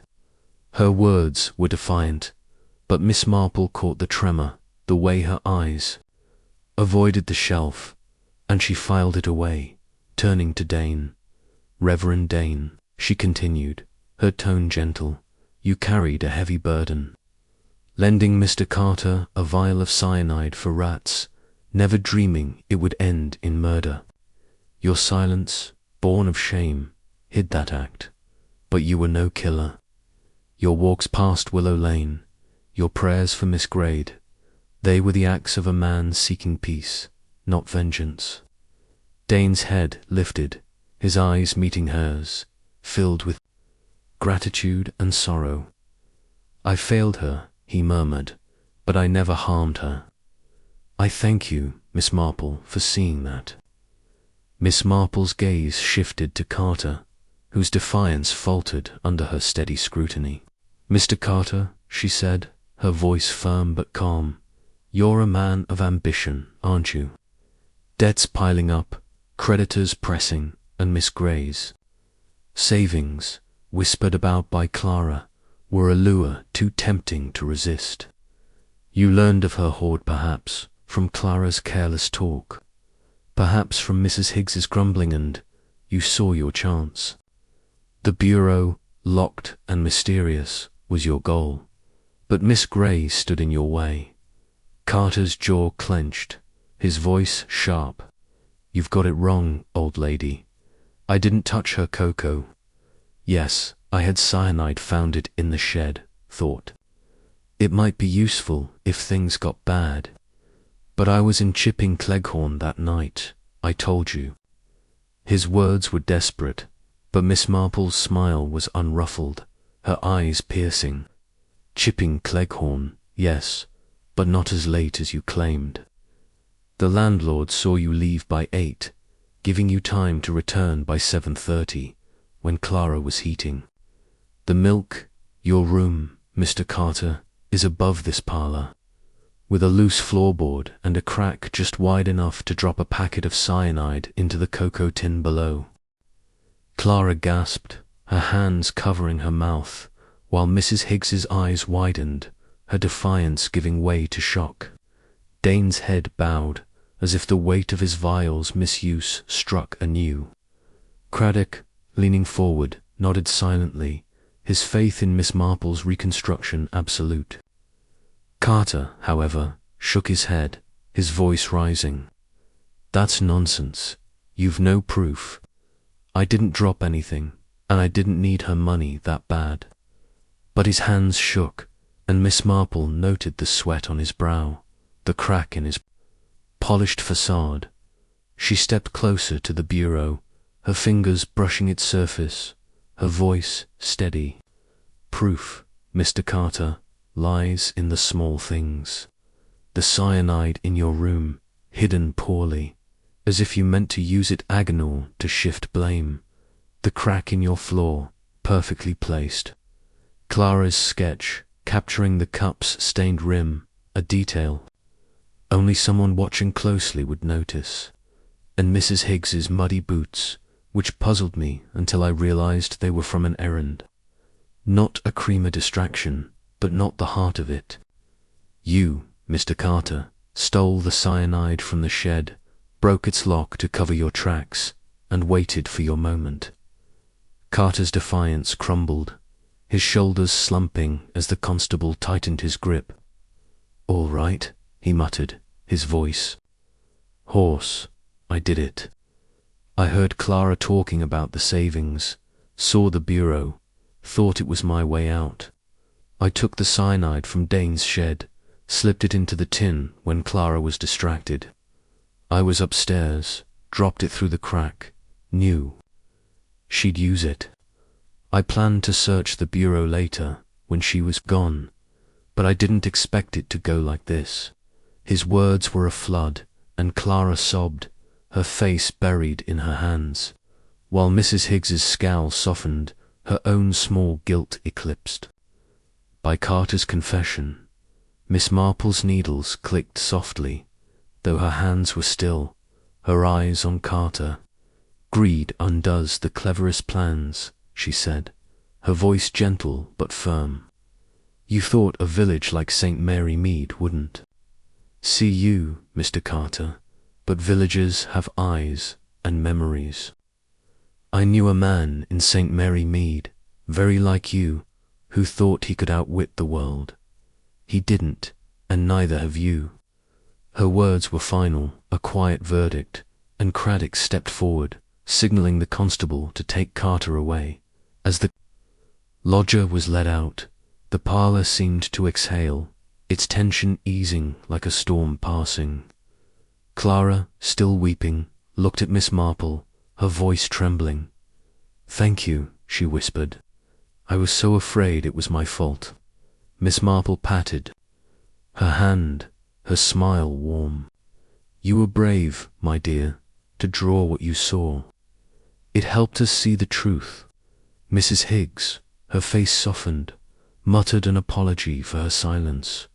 Her hidden tin a minor sin in the face of murder. Dane, rising, murmured a prayer, his burden lighter, though his shame would linger. Craddock, gathering his hat, turned to Miss Marple, his voice low. "You've done it again, Miss Marple. That crack, the sketch, the tin I'd have missed them. How do you see these things?" She adjusted her shawl, her smile serene. "I look, Inspector, and I listen. People are the same everywhere, in St. Mary Mead or beyond. Their secrets show, if you know where to look."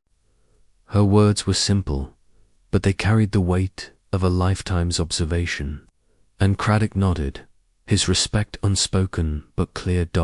As the group dispersed, Clara to her room, Mrs. Higgs to the kitchen, Dane to his church, Miss Marple lingered, her eyes on the bureau, its empty tin, a symbol of a greed that had undone itself.